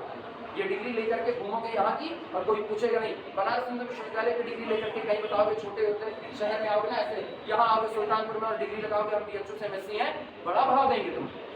और अपने यहाँ से भी एमएससी कराने वालों को भाव नहीं देते, क्योंकि इनको पता है एमएससी कैसे कराते, इनको पता है। पार्ट टाइमर की वजह से तो एमएससी करवा पा रहे हैं, और पार्ट टाइमर भी कौन, जो एमएससी करके ही पढ़ा रहा है। एमएससी करके एमएससी वाले को ही पढ़ा, कितना नॉलेज दे पाओगे। कहते हैं ना एमएससी वगैरह में वो पढ़ाए जो 5 साल उस किताब को ऑलरेडी पढ़ा चुका, वो आकर के पढ़ाए। सेंट्रल यूनिवर्सिटी में प्रोफेसर ज्वाइनिंग लेता है उस पेपर पर, रिटायरमेंट लेता है उसी पेपर पर, और उसके बाद पढ़ा रहा है। उसको पता है वो सवाल खड़े खड़े बनाएगा 2-2 मिनट। यहाँ छाप करके ना पढ़ाए तो हो नहीं सकता। हम यहीं से कह सकते हैं हम यहीं की पैदाइश है, और इसीलिए हम आज तक झेल रहे हैं इस बात को। हम आज तक झेल रहे हैं। हमको अपॉस्टले, उसके बाद बर्टले की किताबें, ये सब हमको बटोर करके सीखनी पड़ेगी खुद से, क्योंकि हमको यहाँ वही पढ़ाई गई, यही ऑक्सफोर्ड विश्वविद्यालय की किताब जो तुम्हारे पास प्रेजेंट में मौजूद है। ये तकलीफें बाद में बहुत भारी होती है। अभी तुम लोगों को लगता है ना ये सब फालतू की बात है, हमको मेरा कोर्स पढ़ा दिया जाए, काम खत्म। रियलिटी है, या तो तुम तय कर लो कि तुम बस यहीं से बीएससी, यहीं से एमएससी करके यहीं की गलियों में खाद छानो, आगे की बातें छोड़ दो। और अगर आगे की बातें सोचनी है तो तुमको मेहनत करनी पड़ेगी, ज्यादा पढ़ना पड़ेगा। तुमको एब्स्ट्रैक्ट अलजेब्रा, जो उधर अलजेब्रा तुमको पढ़ाया जाएगा ना, वो अलजेब्रा तुमको गैलियन लगाना आना चाहिए। गैलियन की किताब लगाओगे तो तुम किसी एग्जाम में फाइट कर पाओगे। इसके बाद हर्स्टीन की आती है। हर्स्टीन तो बाद में जब ग्रेजुएशन पार कर लो, यहाँ अच्छी यूनिवर्सिटीज के अंदर में ग्रेजुएशन में गैलियन पढ़ाई जाती है। कभी अलजेब्रा की किताब एक दिल्ली यूनिवर्सिटी में चलती है, आशा गौरी शंकर, सुदेश कुमारी साहब आशा गौरी शंकर की चलती है, पियर्सन मीडिया पब्लिकेशंस में आती है, और एक तुम्हारे यहाँ चलती है ऑक्सफोर्ड विश्वविद्यालय जिसको कहते हैं हम, इनकी चलती है। दोनों किताब को साइड बाई साइड रखना, तुमको लेवल पता चलेगा, सुदेश कुमारी साहब आशा गौरी शंकर का लेवल और इनका लेवल। या और सब छोड़ो, अपने यहाँ और एनपी वाली का सीक्वेंस का लेवल खाली देख लो बस। एनपी वाली का, इंडियन राइटर है एनपी वाली, उनका और अपना सीक्वेंस का लेवल देखो। तुमको सीक्वेंस में जो नॉलेज एनपी वाली की किताब में मिलेगा वो इस किताब में नहीं मिलेगा। इसी बात को समझना है। आज समझोगे तब कल जाकर के थोड़ी तकलीफ कम झेलोगे। आज नहीं समझोगे कल बदतर तकलीफ झेलोगे हम लोगों की तरह, जैसे हम कुछ झेल। हम लोग नहीं समझोगे, पता ही नहीं क्या, कोई बताया ही नहीं, कोचिंग पढ़ने का पैसा नहीं था, कोचिंग जाते नहीं, बात खत्म। तो बताएगा कौन? अच्छा, जहाँ एक खाली मैथ पढ़ने जाते थे, मैथ पढ़ने जाते थे तो 25 के कमरे में घूस के 50 बैठ उठते थे। अब 25 में 50 बैठ उठे हैं तो वहाँ, अच्छा इधर पढ़ रहे हैं 45 मिनट की क्लास, मतलब 45 मिनट की क्लास पर अगली बैच लगी पड़ी है, सवाल नहीं पूछ सकते, निकलो तुरंत निकलो, अगला घुसेगा। आप चैनल से निकल रहे हो, दूसरा चैनल से घुस रहा है, उसी में रगड़ खा रहे हो, बस इतने हैं। और गए वो पढ़ने के लिए, पढ़ने नहीं गए लोग जाते हैं ना पढ़ने के लिए और कड़ करके आते हैं वहाँ से, जैसे कढ़ाई में कुछ डाल दो काढ़ दिया जाए तुमको अच्छे से छनछना करके, वैसे हाल है। बहुत बदतर कंडीशन है, उसके बाद स्टूडेंट समझ नहीं करते। एक दिन ऐसा आएगा ना जब भी पता चलेगा भीखे मांगने का नौबत आ जाएगी।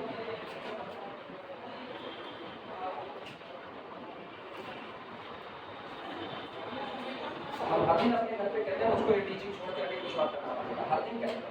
टीचिंग की कंडीशन बदतर होती जा रही है, स्टूडेंट से नहीं, डिग्री कॉलेजेस की वजह से, इनकी वजह से बदतर होती है। Otherwise solve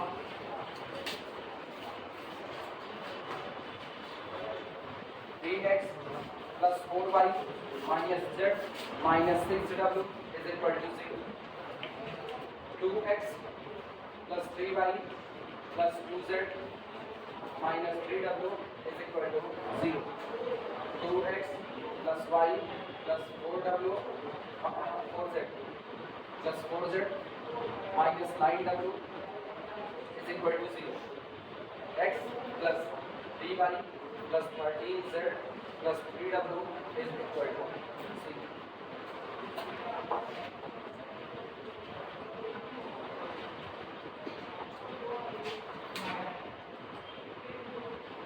solution. अच्छा, सबसे पहले हमको बताओ इक्वेशंस की संख्या कितनी, वेरिएबल कितने हैं, क्या कोई अंदाजा लगा सकते हैं? कुछ जब बराबर होंगे तो कोई अंदाजा, कम होने पर अंदाजा लग सकता है, कम होने पर किसके कम, इक्वेशंस की या वेरिएबल की? वेरिएबल कम हो गए तो, वेरिएबल कम हो गए तो कोई अंदाजा, एक अंदाजा लगा सकते हैं, अंदाजा लगाने की बात करें ना। वेरिएबल कम करो, रो की संख्या कितनी कर दो 8, वेरिएबल की संख्या कितनी कर दो 5, कितना मिनिमम 5, और या तो इससे भी कम। तो इसका मतलब एक में एक अंदाजा लग सकता है कि आपको या तो यूनिक सॉल्यूशन मिल सकता है और या तो नहीं मिल सकता है। तो ये कोई अंदाजा, ये तो हम लोग कहते हैं दो ही सॉल्यूशन मिलेंगे, आइदर यूनिक और इनफाइनाइटली मैनी। ये अंदाजा लगा सकते हैं कि भैया कम है तो ऐसा हो सकता है। भाई सारी रो तो पाइवट होगी नहीं, क्या 8 की 8 रो पाइवट कर सकते हो? नहीं। कितनी रो मैक्सिमम पाइवट हो सकती है? 5। तो कितने कॉलम पाइवट हो सकते हैं? 5 हो सकते हैं, होंगे इसकी कंफर्मेशन नहीं है। तो इसका मतलब है यूनिक सॉल्यूशन मिल भी सकता है और नहीं भी मिल सकता। लेकिन जरा सोचो अगर हम ये कर लें कि 3 क्रॉस 8, अब कंफर्मेशन है, यूनिक सॉल्यूशन तो नहीं मिलेगा, कंफर्मेशन है। कैसे? कितने पाइवट? 3। हम इसको ना यहाँ 7 तक लेकर के चले जाएं, कंफर्मेशन है, यूनिक सॉल्यूशन नहीं मिलेगा। कंफर्मेशन, बस कंफर्मेशन कहाँ से गड़बड़ होता है? जैसे ये बराबर होता है। अब इसको तुम बढ़ाते चले जाओ, कंफर्मेशन डिस्टर्ब हो चुका है। इसका मतलब अगर मेरी मैट्रिक्स m/n की है, अगर मेरी मैट्रिक्स m/n की है और m लेस देन n है तो कंफर्म यहाँ पर कंफर्मेशन आपको मिलेगा। कितने सॉल्यूशन मिलेंगे? इनफाइनाइटली मैनी सॉल्यूशन मिलेंगे। जैसे ही m बराबर n हुआ ये कंफर्मेशन अपने साथ क्या क्वेश्चन मार्क हो जाएगा। अब आपको नहीं पता, मिल भी सकता है और नहीं भी मिल सकता। अगर m ग्रेटर देन n हो गया अभी भी ये क्वेश्चन मार्क ही है, मिल भी सकता है और नहीं। केवल एक जगह पर कंफर्मेशन है, if number of equations less than number of variables always implies infinitely many. Clear है? केवल एक केस आपका है बस, बाकी दोनों केसेस में आपको सॉल्व करके काम करना पड़ेगा। कम से कम यहाँ तो 4/4 है, पहला केस, दूसरा, तीसरा कौन सा है? पहला, दूसरा, तीसरा कौन सा? सेकेंड। दोनों बराबर हो गए, m और n बराबर हो गए, इक्वेशंस और वेरिएबल की संख्या बराबर। तो चलो सॉल्व करके देखते हैं। अच्छा, यहाँ से एक काम तुम लोग खुद से करो, इन मैट्रिक्स फॉर्म, और तुम लोग मैट्रिक्स फॉर्म में लिखो, खुद से लिख पाओगे? इन मैट्रिक्स फॉर्म 8x = नल तुमको लिखना है। ए से कोफिशिएंट मैट्रिक्स, एक्स से वेरिएबल मैट्रिक्स, बी से परावर्ती होता है। और अब शुरू करते हैं आर्गुमेंटेड।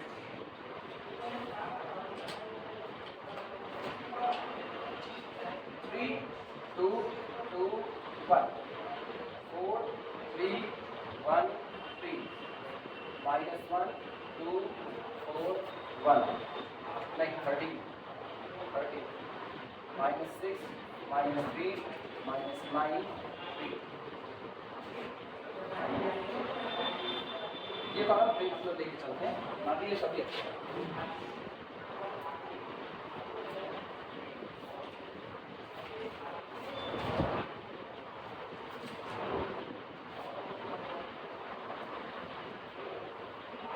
क्या करें, कोई ऑपरेशन बोलेगा?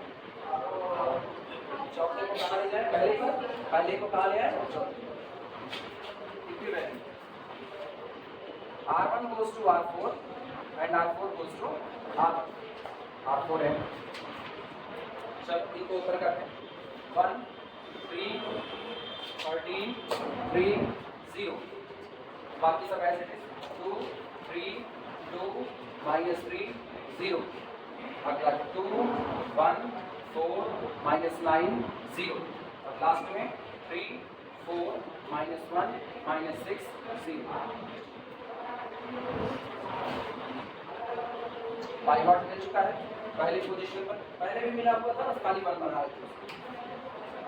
नीचे वाले को क्या करना पड़ेगा?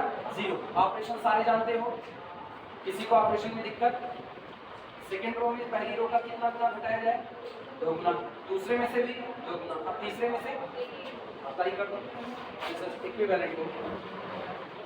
R2 goes to R2 minus 2 times of the R1, R3 goes to R3 minus 2 times of the R1, और R4 goes to R4 minus 3 times of the R1। 1 3 13 3 0, 2 1 के 2 में से 2 के 0, 2 3 6, 3 में से 6 निकालो, -3, 13 दूनी 26, हाँ, और 2 -26 -20, इधर 2 3 6 -3 -6 -9। समझे नहीं? बोले -9 लिखे ना, 2 1 के 2 में से 2 गए 0, 2 3 6, 1 में से 6 निकाल दो, -5, 13 दूनी 26, अब की बार 4 -26 -22, इधर 2 3 6 -9 -6 -3 3 1 के 3 में से 3 गए 0, 3 1 का 9, 4 में से 9 गए -5, 13 3 39, हाँ, और माइनस इधर से 3 3 का 9, -6 -9। कुछ कटेगा कटेगा, बहुत कुछ कटेगा मेरे ख्याल से। डिवाइड लगाओ जिससे जिससे हो सकता है। ये 3 से हो जाएगा पूरी तरह से, ये 5 से हो जाएगा पूरे तरीके से, ये नहीं रुकेगा। हाँ, R4 को R3 में ऐड सब्सट्रैक्ट बच्ची बस खाली ये जाएगा। क्या बात तो तुम्हारी भी सही है। चलो शुरुआत करते हैं। This is equivalent to R4 goes to R4 में। अच्छा तो एक काम करें, पहले ये करें फिर इसको बढ़कर लेते हैं और बाद में निपटारा करेंगे ना। R4 goes to R4 में ऐड कर दिया जाए, इसको सब्सट्रैक्ट किया जाए R3, देन इसके बाद R2 goes to R2 divided by -3, इसको 1 बना लेते हैं। R3 को बदले, अच्छा इसको छोटा करने के चक्कर में कहते हैं क्या, इसको छोटा करने के, चलो R3 बदल देते हैं, फायदा मिलेगा। लिखा तो नहीं था ना, लिखना वो सोचना पड़ता है कहाँ से इतना काम आसान होगा। तो R3 goes to R3 में से सब्सट्रैक्ट कर दो किसको, R4 को, और R2 goes to R2 में डिवाइड लगा दो कितने का, -3 का। At last R4 goes to R4 divided by minus, चलेगा। सबसे आखिरी में ये काम करेंगे, पहले ऊपर वाले ऑपरेशन ट्राई, इधर जब पीछे वाले लोग इधर, पहले R3 को बदलो। R3 में ये -22 है, छोटा करने का मूव है, छोटा करने क्योंकि 5 से तो ये घटेगा नहीं, तो छोटा एक ही रास्ते हो सकता है जब ये नीचे वाला ऊपर से घटा दिया जाए, कुछ तो कम हो ही जाएगा मे भी, वैसे नहीं 20 हो जाएगा बस। हाँ? ये दोनों जीरो, ये दोनों जीरो हो जाएंगे, ये 20 हो जाएगा, ठीक है। उसके बाद फिर अगला काम R2 को बदल दो। R2 में इसको कितना बना लेते हैं, 1 बना लेते हैं, कोई और ऑपरेशन लगाने के लिए, अदरवाइज चाहो तो मत बनाओ, अभी वैसे रखते रहना। और लास्ट में आखिरी में R4 में -5 से क्या कर देना, डिवाइड करना। ऑपरेशन देखना 1 3 13 3 0, मेरे ख्याल से ना यूनिक सॉल्यूशन ही आने वाला। अगला देखते हैं 0 डिवाइड लगा लेते हैं किससे, -3 से डिवाइड लगाए तो इधर कितना हुआ 1, इधर 8 से 24 8 और इधर 3 से 3, ये कितना 0। इनको ऊपर वाले में ऐड करो, सॉरी सब्ट्रैक्ट करो, तो 0 -5 -5 0 -22 -+ 40 80, ठीक है, और -15 और ये 0 और ये कितना 0, और इन पे क्या करते हैं -5 से डिवाइड लगाओ, 0 1 और 8 और इधर से 5 3 15 3, ये रहा। इनको क्या किया जाए, सीधे सीधे घटाया जाए, यहाँ पर लिखने काम चलेगा। This is equivalent to, operation यही नीचे लिखा है छोटा छोटा।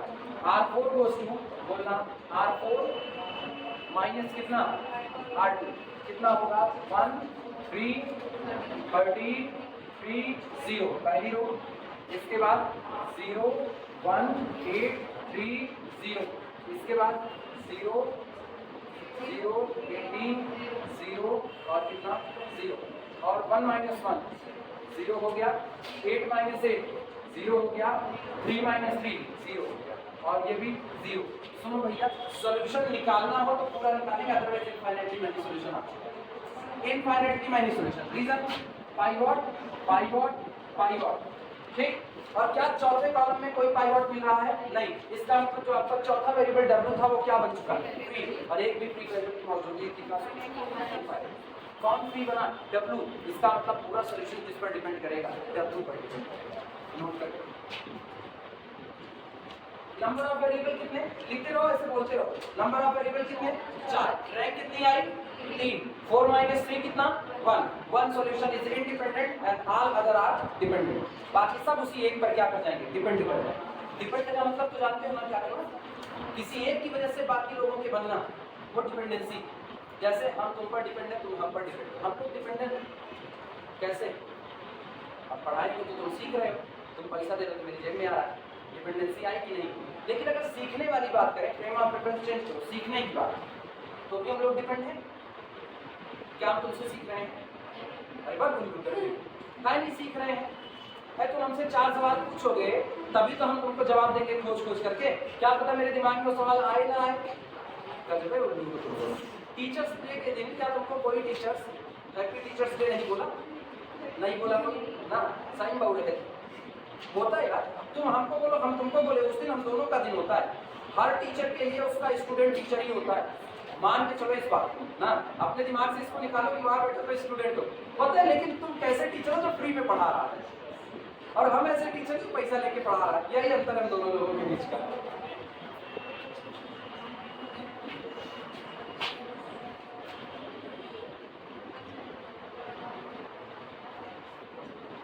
अब सुनो, अगर हम यहाँ से चाहे तो बैक सब्स्टिट्यूशन से आंसर निकाल सकते हैं, यहाँ से मेरे लिए बैक सब्स्टिट्यूशन का काम शुरू हो जाएगा। हम ना चाहें तो हम रिड्यूस प्लान जा सकते हैं, बोलो क्या करें, बैक सब्स्टिट्यूशन से निकाल दें, रिड्यूस प्लान जाएं, बैक सब्स्टिट्यूशन से निकालें, बाहर ना लाए को एक बार रिड्यूस से देखो, उससे तो आएगा ही आएगा, क्या तो करेंगे अपने मन का झूठे पूछ रहे हैं इक्विवेलेंट। ये तो इसको क्या बना दें, रिड्यूस याद करो, सारे पाइवोटेड एंट्री कितनी होनी चाहिए, लीडिंग एंट्री 1 नजर है, तो इसको क्या करें 18 से डिवाइड करें, यानी कि फर्स्ट सबसे पहला काम आप ये करो कि R3 goes to R3 divided by कितना हुआ 80, पहला काम हुआ। अच्छा ये 18 बन गया, तो इसको और इसको क्या करना पड़ेगा 0 करना पड़ेगा। कैसे करोगे, कैसे करोगे? यहाँ पर 8 से मल्टीप्लाई करके ऊपर घटाओ और 13 से मल्टीप्लाई करके ऊपर वाले को घटाओ, 0 हो जाएगा।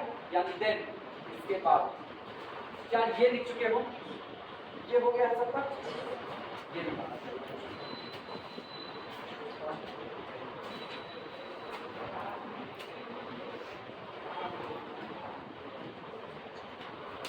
इसके बाद R2 को बदला जाएगा, R2 goes to R2 minus, इधर सुनो, इधर पुराने वाले में नहीं कर रहे, अब नए बना करके तब काम कर रहे हैं। तो R2 को बदला जाएगा, R2 में से घटाया जाएगा 8 गुना R3, ये मेन है।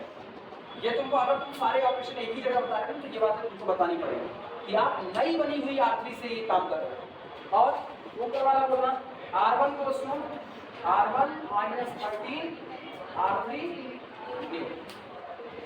आओ चलो पहले आप नीचे से लिखना चालू करना, 0 0 0 0 और कितना, ये कितना हो गया 0 0 1 0 0। अब पता है जब तुम ये काम करते हो तो तुम्हारी गलती होने की गुंजाइश एकदम नहीं है। अब तुम गलत नहीं कर सकते क्योंकि तुम सारा काम यहाँ से करो। बोलना यहाँ किससे मल्टीप्लाई करना है, 8 से, 8 इंटू 0 0 माइनस 0 0, इधर 8 से मल्टीप्लाई कोई फर्क नहीं, 1 रहा, 8 1 के 8 और 8 में से 8 गए 0, ये 0, तो ये कितना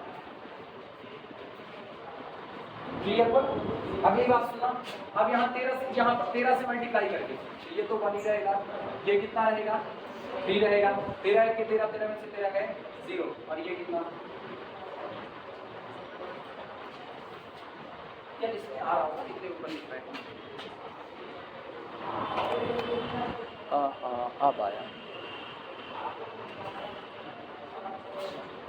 अब एक बात बताओ जरा गौर करना, पाइवट है, ये भी लीडिंग एंट्री है, ये भी लीडिंग एंट्री है, इस लीडिंग एंट्री के ऊपर नीचे सारे कैसे, बस एक जगह यहाँ पर बचा, एक ऑपरेशन और लगाना पड़ेगा, एक ऑपरेशन, और वो बताना क्या लगाया जाए।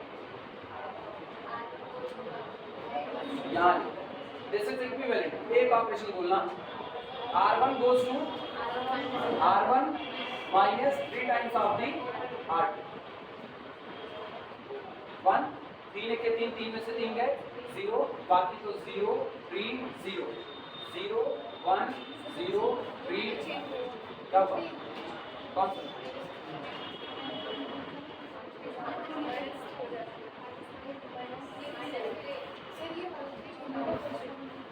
कौन सी पहली रो में ये 3 चेंज करना, ये चेंज करना, ये होगा ही लास्ट।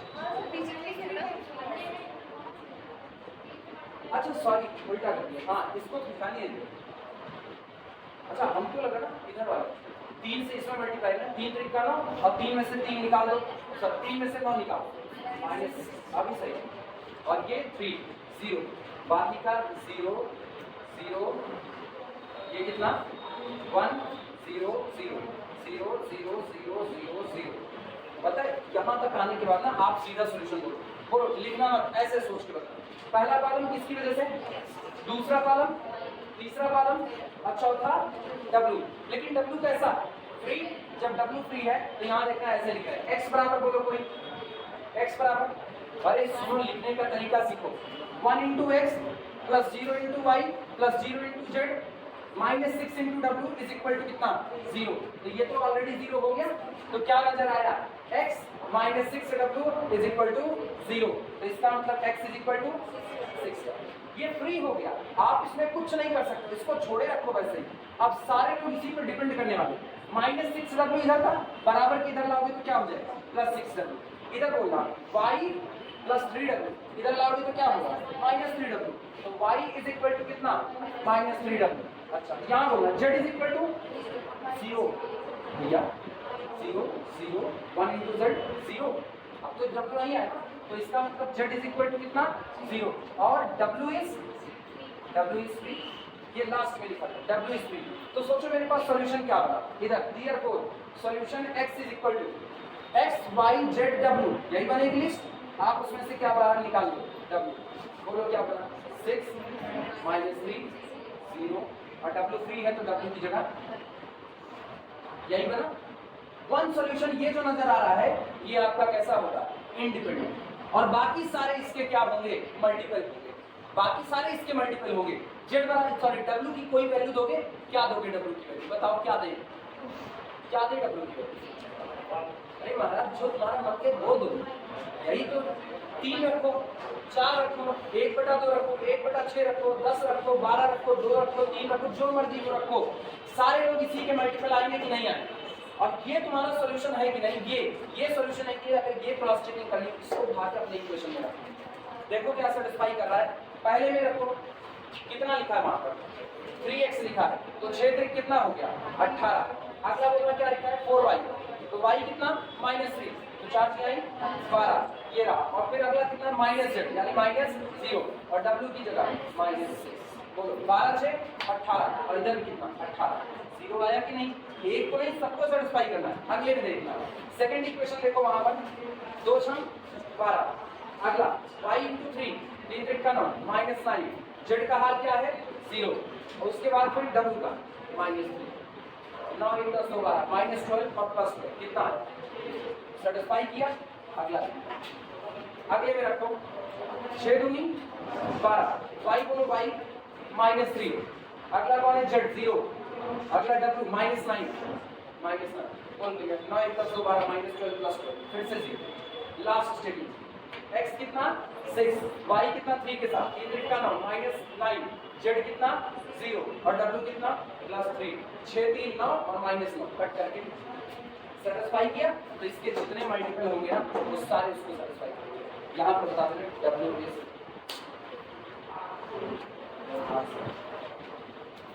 ये होता है किसी होमोजेनियस सिस्टम का सॉल्यूशन होता है। आया बंदी कौन सा? ये -6 + 6 कैसे हुआ? ये -6 कैसे आया?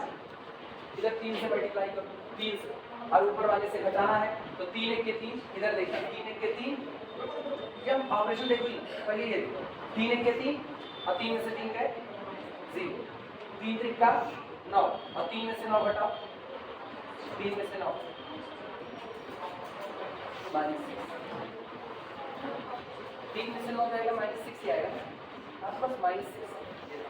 ऑपरेशन देखो क्या लिखा, R1 गोज टू R1 बदल रहा, कुल गड़बड़ कर दी ना। तुम कौन सा ऑपरेशन देख रहे थे? ये वाला भाई जिस मैट्रिक्स का है उस मैट्रिक्स के नीचे ऑपरेशन लगा है। ये ऑपरेशन पुरानी मैट्रिक्स का था जब ये बन रही थी तब के लिए, अब तो ये लिख रहे हैं ना, तो इससे ये बना रहे हैं तो इसका ऑपरेशन यहाँ लिखो। जो मैट्रिक्स जैसे बनती है उसका ऑपरेशन वहीं नीचे लिख दिया जाता है। आप समझ में आई बात? ऐसे गड़बड़ करोगे मिला मिलाया नंबर चला जाएगा कुछ नहीं।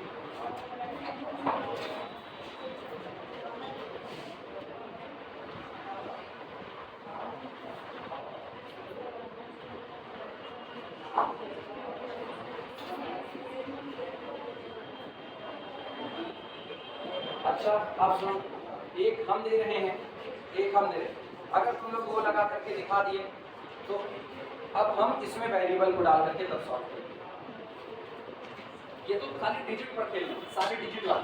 अभी लैम्डा और म्यू की जैसे वैल्यू नहीं निकालते थे रैंक के लिए, वैसे भी हो सकते हैं वेरिएबल वाला।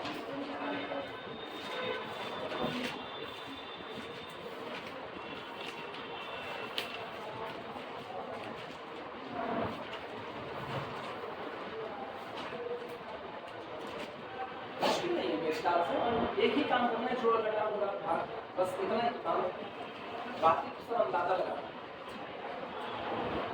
थ्योरी कटी है, थ्योरी याद रखनी चाहिए, अगर याद रख पाए तो एक किताब आती है डेविड सी लेट, बहुत कुछ थी, उसका पहला chapter system of linear equation, पहला चैप्टर, उससे सीखने को बहुत कुछ मिलता है। अगर आप पहला चैप्टर उसका सॉल्व कर लेते हो तो सिस्टम ऑफ लीनियर इक्वेशन में आपको बहुत कुछ दिखा देगा। अच्छा आज एक काम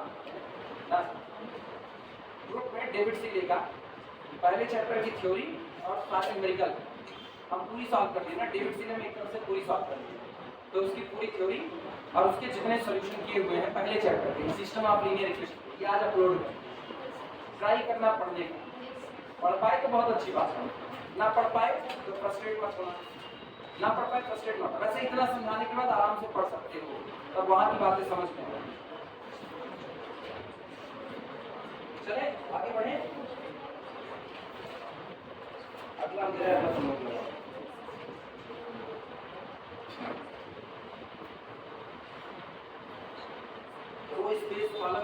बहुत कुछ है अभी इसमें बताने को, इसी चैप्टर में बताने को, लेकिन हम इधर कुछ नहीं बताएंगे। जब लीनियर अलजेब्रा काट लिए तो हम स्पेस की चर्चा नहीं कर सकते, वो हम उधर ही बताएंगे।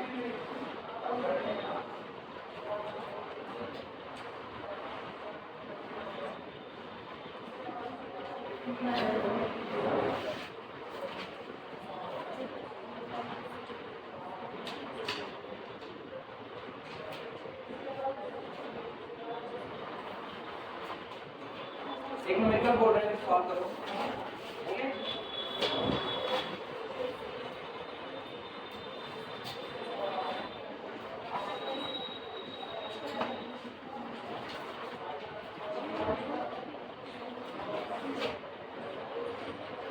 Solve x plus 3y minus 2z is equal to 0, 2x minus y plus 4z is equal to 0, x minus 11y plus 14z is equal to 0। Solve 3/3 की मैट्रिक्स बनेगी, कोई अंदाजा नहीं लगा सकता, सॉल्व करना पड़ेगा इसका। 4/3 नहीं बनेगी, 3/3 तीन इक्वेशन तीन करेंगे।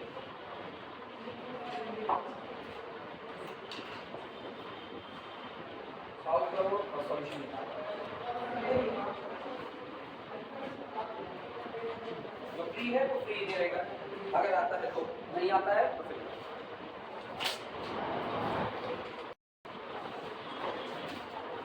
प्रॉब्लम है। Solve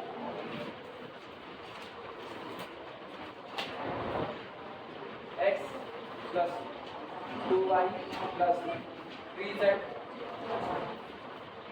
plus w is equal to 0,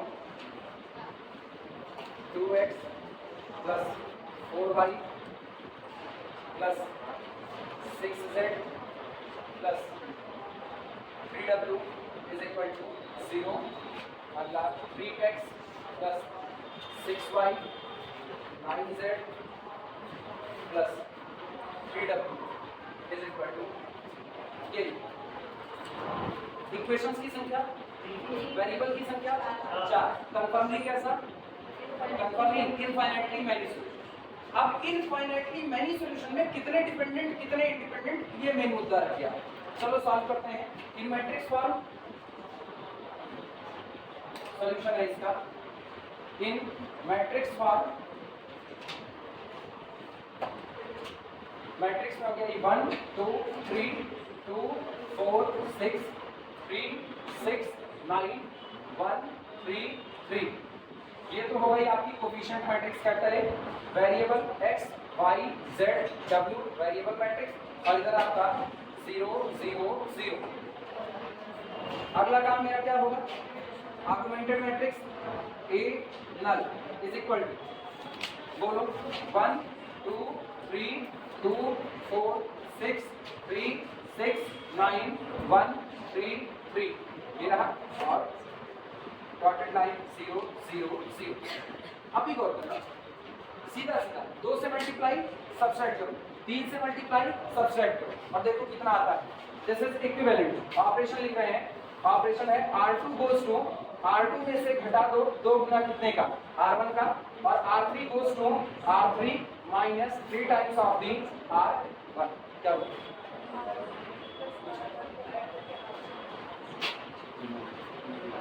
वो भी हो सकता था, कुछ भी करो, ये करना 1 2 3 1 0, ये रहा 2 1 के 2 0, 2 दूनी 4 0, 2 3 6 0, 2 1 के 2 3 में से 2 गए 1, ये कितना 0।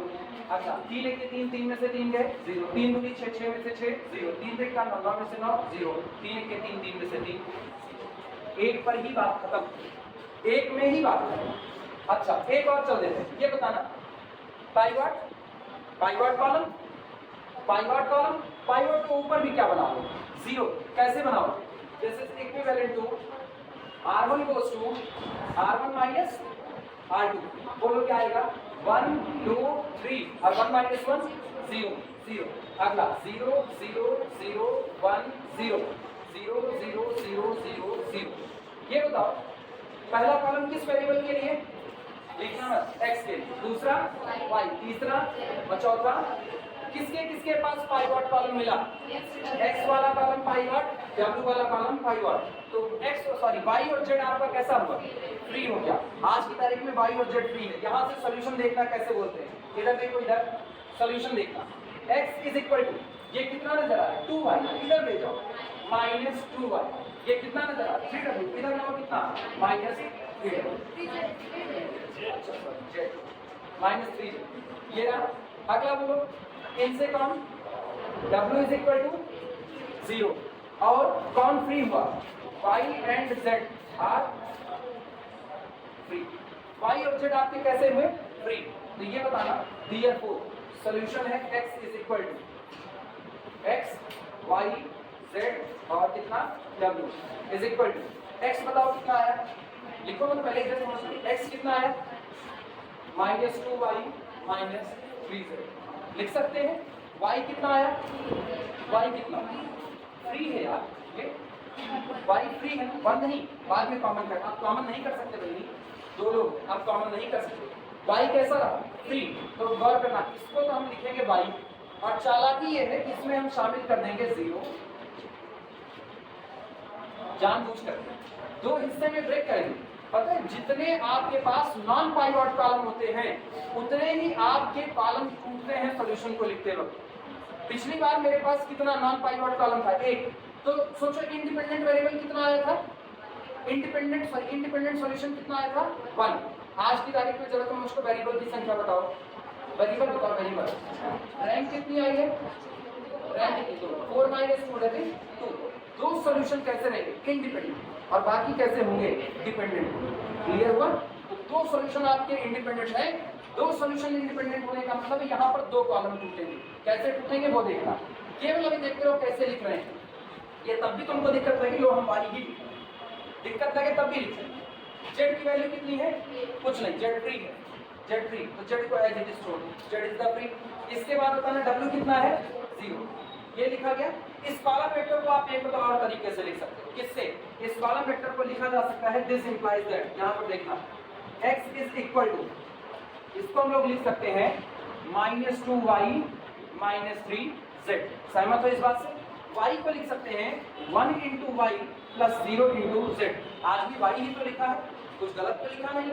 अगले वाले को क्या लिख सकते हैं 0 into y plus 1 into z, अगले को क्या लिख सकते हैं 0 इंटू वाई, सही है भैया, दूरी पड़ने लगी क्या, हट बनी यहाँ से, ये मतलब बरसा। अच्छा सुनो, फटाफट छोड़ रहे ना, फिर छोड़ रहे इससे घर मत करो, अभी के नहीं जाना होगा, लेकिन तो कहाँ जाओगे, वीगो मत यहीं बैठे रहो, पक्के रहो, चलता रहे। ये बताओ इतना किए, हट जाओ कहाँ से, हट जाओ, नीले साउथ चढ़ाए, आ जाएगा दुकान ना, तो जिस बर्तन का मुंह नीचे होता है उसका भरोसा नहीं, कब गिरेगा। हाँ मतलब यूजर नीले साउथ चढ़ा,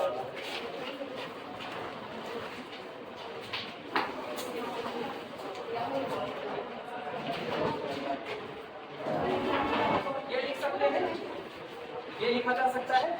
अच्छा ये लिख सकते हो, तो एक और बात लिख सकते हो, ये हटाए, ये तो सुनो, अगर ये हुआ तो आप इसको ब्रेक करके क्या लिख सकते हो, इसको ब्रेक करके लिखेंगे x इज इक्वल टू, सुनो पहला कॉलम y के लिए, क्या किसी मैट्रिक्स को दो हिस्से में ब्रेक करना जानते हो, मैट्रिक्स को दो हिस्से में अगर ब्रेक करें तो पहला हिस्सा कौन आएगा minus 2y 1 into y 0 into y और फिर कितना 0 इंटू, ये पहली मैट्रिक्स प्लस दूसरा वाला हिस्सा बोलो माइनस 3 इंटू जेड, अगला कौन 0 इंटू जेड, अगला कौन 1 इंटू जेड और फिर अगला कौन 0 इंटू।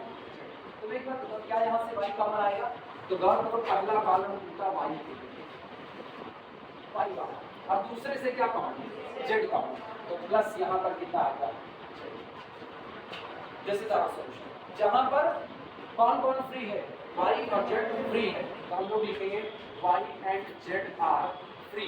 अब पता है क्या होगा, अब ये है, ये और ये आपके पर्टिकुलर सॉल्यूशन है, इंडिपेंडेंट सॉल्यूशन, ये और ये इंडिपेंडेंट सॉल्यूशन है, लेकिन बाकी जितना सॉल्यूशन बनेगा ना वो इन्हीं दोनों लोगों से बनेगा। कैसे बनेगा, आप z का कोई वैल्यू रखोगे, आप यहाँ पर y का कोई वैल्यू रखोगे, y बराबर 1 लो, z बराबर 1 लो, ये दोनों जुड़ गए कि नहीं, मतलब जो सॉल्यूशन मिला वो इन दोनों को जोड़ने का बना। आप y बराबर 2 लो, z बराबर 3 लो, तो आप जो सॉल्यूशन बनेगा वो इसका कई गुना होगा, 2 गुना प्लस इसका कितना 3 गुना।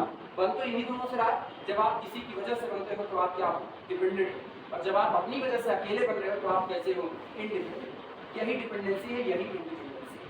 ये लीनियर अलजेब्रा का सेकंड चैप्टर है, डिपेंडेंसी। अभी लिखना पता चला कि नहीं पता चला? ये होता है जब आपके पास दो सॉल्यूशन होगा, पता है ये सॉल्यूशन से अगर हम ज्योमेट्रिकली बोले क्या है तो ये प्लेन बनता है।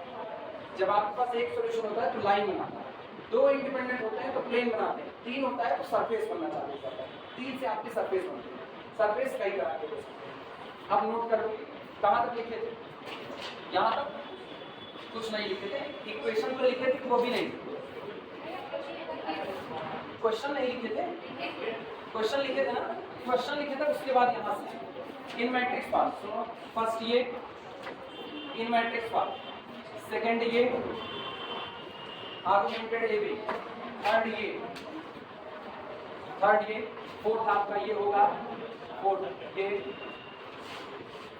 ठीक, फोर्थ ये लिखने के बाद फिफ्थ ये रहा, आप लिखोगे ये सम, और वहां से कोई चाहे तो इसको सीधे लिख सकता है, अदरवाइज सामने मौजूद है सारी चीजें। तीन फ्री वेरिएबल आते तो कितने कॉलम टूटते, तीन कॉलम, चार फ्री वेरिएबल चार कॉलम, जितने मर्जी जितने अरे मर्जी नहीं, जितने फ्री वेरिएबल आएंगे उतने ही कॉलम आपके पास टूटेंगे। इसका मतलब आपके पास उतने इंडिपेंडेंट सॉल्यूशन है, और रेस्ट कैसे हो गया, डिपेंडेंट। कल अभी संडे है, परेशान हूं, कल एक्स्ट्रा क्लास है ना, कल इसके एक दो न्यूमेरिकल और इस तरीके से बना देंगे, यहीं पे किताब में मिल ही नहीं रहे हैं तो इसी से ऐसे बना देंगे जिसमें तीन इंडिपेंडेंट सॉल्यूशन आए, तो उस हिसाब से फिर उसके बाद नॉन होमोजेनियस चलते हैं। कल 8 बजे मुलाकात होगी, 12 साढ़े 12, 8 से 12 साढ़े 12, उसके बाद कितना बारिश नहीं होगी, परेशान मत, पानी आनी नहीं बस, देखिए भगवान जानते हैं मेरी एक्स्ट्रा क्लास बरस जाएंगे तो हमारे ऊपर पहुंचने के बाद उनको परेशान करेंगे।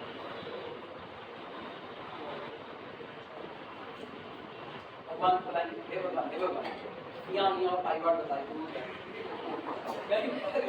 नीचे जाओ भाई, नीचे पगलाओ, ऊपर मत पगलाओ।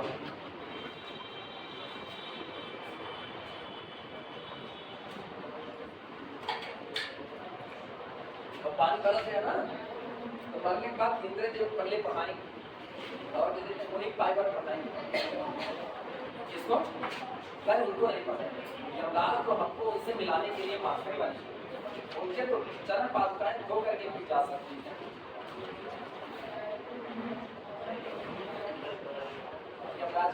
यमराज का बात ऐसा है ना, उसको थोड़ी सी घास वास लेके जाएंगे, उसको जाएंगे और कहेंगे चलो 3 दिन तक हमको पहुंचा, फिर उसी बैठ के 1 दिन तक जाएंगे।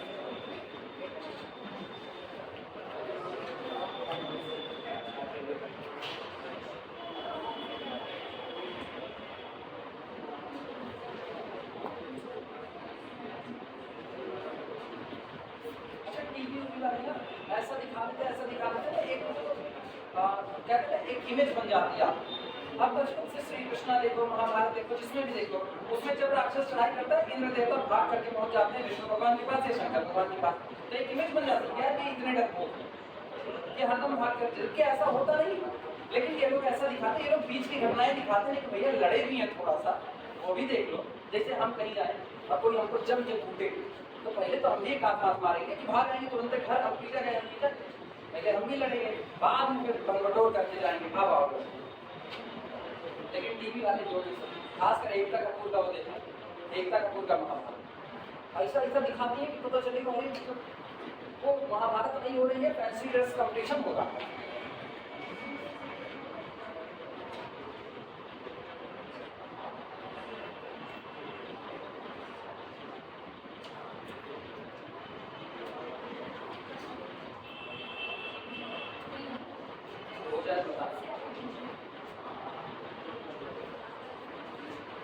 हो गया का टाइम याद रखना, 8 बजे से लेकर के 12 से 12:30, ऐसा कुछ। परेशान मतलब पानी पीने की गैपिंग देके कल एक चैप्टर नॉन होमोजीनियस वाला, तो इसके कुछ सवाल और फिर नॉन होमोजीनियस, ये बंद कर कुछ सवाल और इसकी एक थ्योरम में यही सिखाएंगे, यही कि if x1 is the solution of homogeneous, x2 is the solution of homogeneous, then x1 plus x2 is also a solution for homogeneous. इसको जनरलाइज करो, if x1, x2, x3, x4, xn all are the solution of a homogeneous system, then k1 x1 plus k2 x2 plus so on plus kn xn, ये जो पूरा सम आएगा, ये सम भी आपके homogeneous का क्या बनेगा, सॉल्यूशन सेट बनाएगा, ठीक है, सॉल्यूशन बनाएगा। ये थ्योरम करवा के फिर आगे बढ़ेंगे, ठीक। अभी जा सकते हो, आज के लिए कल मिलते हैं 8 बजे।